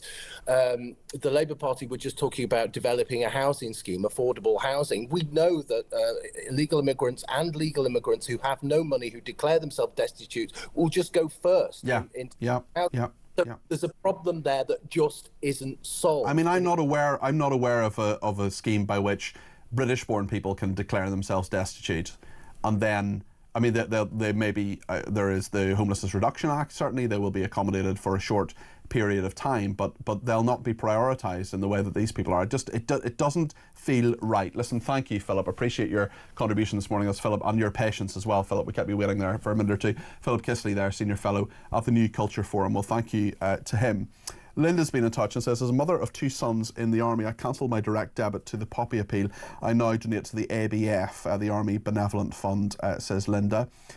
Good wartime battlefield leaders always ate the same rations as their army, so they knew how far they could go. I suggest some of these MPs try it money-wise regarding their own constituents. Neil says, I'm self-employed. Does this mean I can claim for my dog to be looked after while I'm out at work? Neil, I think we both know the answer to that. Katie says, great show regarding the MP and their dog. To be getting £900 spent on this cockapoo, that dog must be getting better treatment than the Royal Corgis. Does it get luxury spa treatments every few hours? Disgusting amount of money. Why don't we pay for some driving lessons for it while we're at it? Katie says, well, I mean, given some of the driving I've seen recently, I'm not sure that dog would do a worse job. Katie, look, £900 is what the landlord says. It's all within the rules. It's all within the rules. It's all fine. Nothing, no problem here. I mean, what on earth is going on? It's so unfair. Simon has been back in touch. This is the person who was sent me that voice note earlier on. He says, it goes without saying that the 7th of October attacks were horrendous. No argument there. Simon, thanks for saying that, but it doesn't go without saying that. And you didn't say that earlier. And I do worry about people who come down on one side of the argument, not making it clear that they think the hostages should be released and that the 7th of October was wrong. Okay, Simon continues, maybe the legal definition of the word genocide doesn't fit the situation. Nonetheless, the deliberate and indiscriminate targeting of innocent non-combatants, women, children and the elderly in Gaza must fit the definition of war crimes, perhaps even crimes against humanity. Either way, Israel's massacre in Gaza will never bring them peace, and that is the tragedy of this awful situation.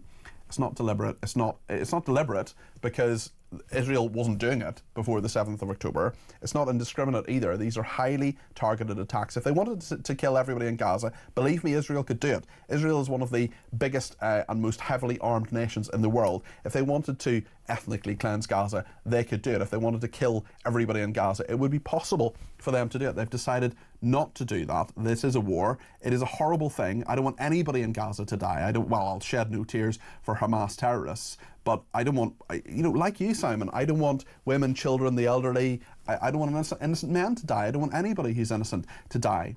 What Hamas have done have brought this on their people. There was relative peace. There was a guy called Jake Sullivan, who at that stage was the national security advisor to President Biden, who said before the 7th of October that actually this was one of the quietest periods, one of the most peaceful periods in recent history in regard to the Middle East. And actually what Hamas did on the 7th of October was break that. And yes, you can talk about long tail and all the rest of it, but the fact was there was peace. And the 7th of October attack shouldn't have happened. And in fairness, you have said that. They were horrendous, and thank you for saying that. But it's a complicated argument, and I think throwing around words like genocide, which in fairness you've said perhaps not the right description, I think there are lots of people who have very strong opinions on this who need to look at the facts. But Simon, listen, I appreciate your message. I would love you or Sue or anyone else who's criticised me to ring in. You can do that, 0344 499 1000. We'll take plenty of your calls between now and 1 o'clock here on Talk.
I was on the 24th, 25th floor, and one of the cleaners of the building said, "Run now, go, go, go." And, debris was falling. It was very scary. I mean, when you're at that height, you actually start to think, am I going to get down in time? So it was very scary. I ran to the bottom, to the ground floor, like thousands of others. And it was just such a strange thing to happen, because these things happen in the region, in other countries, in other states, other territories. I mean, if you look at Taiwan, Hong Kong, in China, earthquakes are fairly common, but in Thailand, certainly Bangkok, it's not.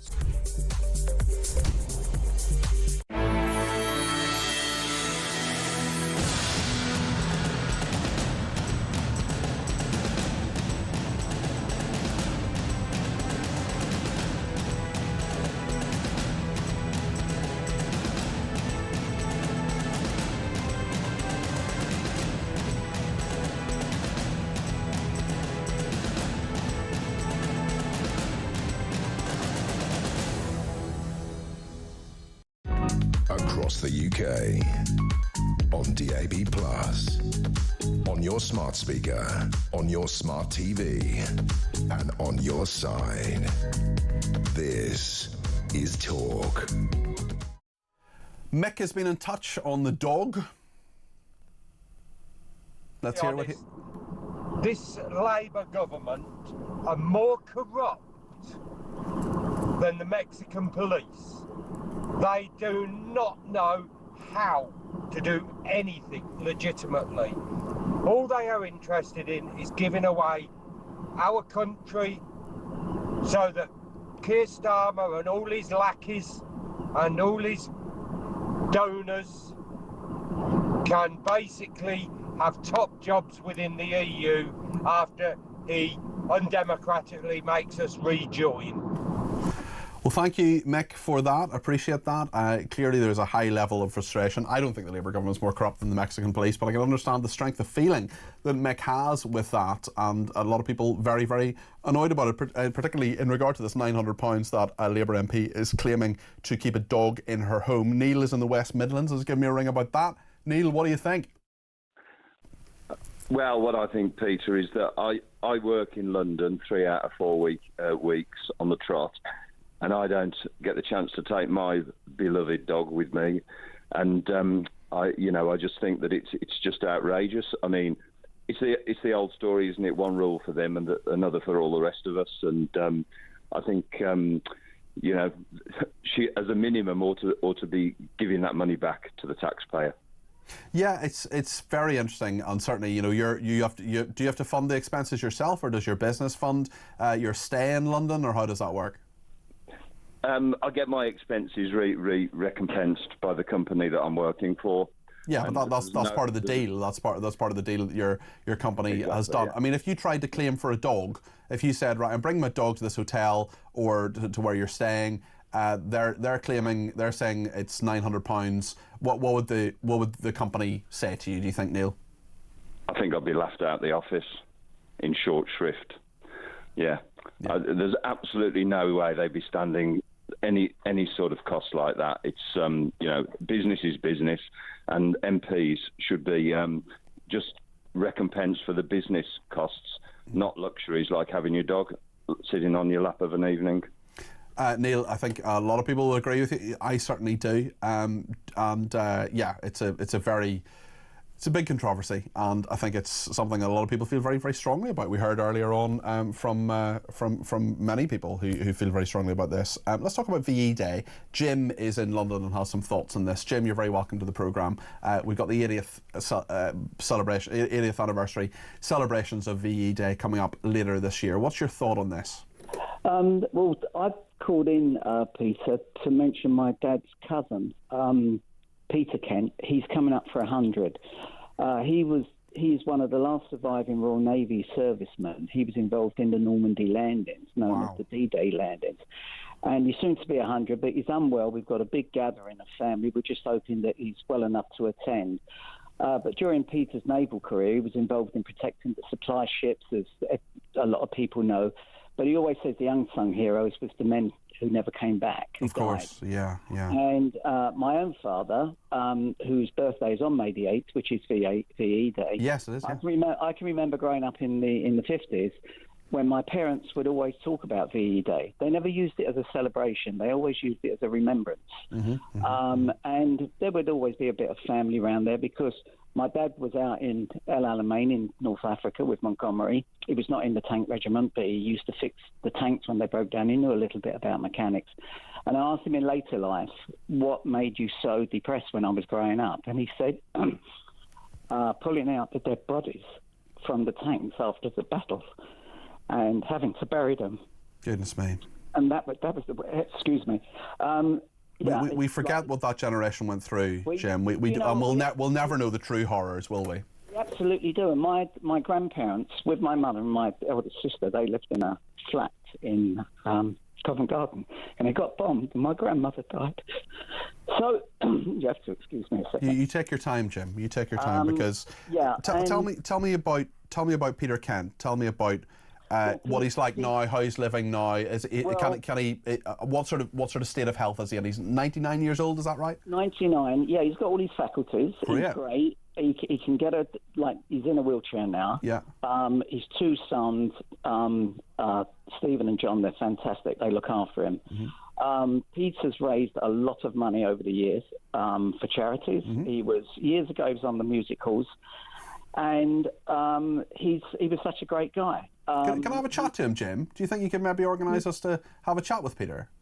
Peter, I would love to. If I wouldn't be able to do it today. No. We're only on air for another few minutes. But what I'm going to do, I've got to get Chris, who's our producer, to talk to you off air just in a second. I'd love to talk to Peter, and maybe you could come on as well, Jim, actually, or maybe just chat to Peter just about his experiences, because if he's still, I mean, I don't want him to do an interview if he doesn't want to, or it would distress him, or be in any way something he doesn't want to do. But I think we need to hear from, you've given us great testimony there. You've talked about your family, you've talked about what happens, but I think just to hear from Peter would be a great thing.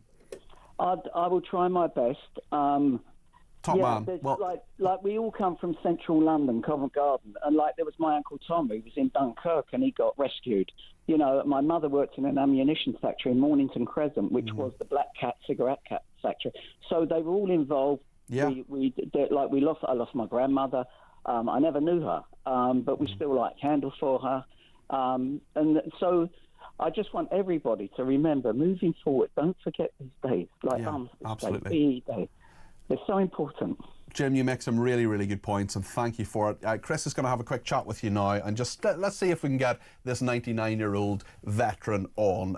It would be lovely if he could speak to me, and if he can't, that's okay for whatever reason. We'll put no pressure on him. But Chris is going to, the producer behind the scenes, Chris Jacobs, is going to have a chat with Jim there in London, see if his heroic father's cousin, Peter Kent, could perhaps come on. 99 years old and still there. Still celebrating and commemorating what has been happening, and of course it's the 80th anniversary of VE Day. Final thought now. Mark in Lincolnshire is the final caller today. Mark, what would you like to say? Hi there, Peter. Hi, Mark. Just really quickly, much respect to the last guy's grandfather. I think he said it was. Yeah, was it? His grandfather's cousin. Yeah. Much respect to him. Yeah, certainly. My own father was my own grandfather. He was prisoner of war, Japanese prisoner of war. He didn't speak a lot about the war. He used to wet the bed. Goodness. Well, there's just so many ways it affected people, and we'll just never know. We'll just never know the trauma that people held in their minds, will we, Mark? Indeed, we won't. What I did want to speak about, or originally called about, Peter, the parents being arrested, the Sentencing Guidance Council, all that kind of stuff. None of this is ever going to go away. The only way that you're going to get rid of this is to actually have a leader, a party in power, vote for these people that are actually going to intentionally, one of their key policies is tackling this crap, basically rooting out the left wing, particularly the far left in this country, and essentially ending them, getting rid of them once and for all. And now, whatever way, killing off all the quangos, all that kind of garbage, basically everything we need to do, the mass deportations, all this kind of stuff, unless you're prepared to essentially eradicate the far left from within the establishment, i.e. through the quangos and all these kind of things, unless you're going to do that, you're never going to get anywhere. And Labour aren't going to do it, the Tories aren't going to do it, Reform aren't going to do it, UKIP will do it. And that's just people get off their backsides and have a look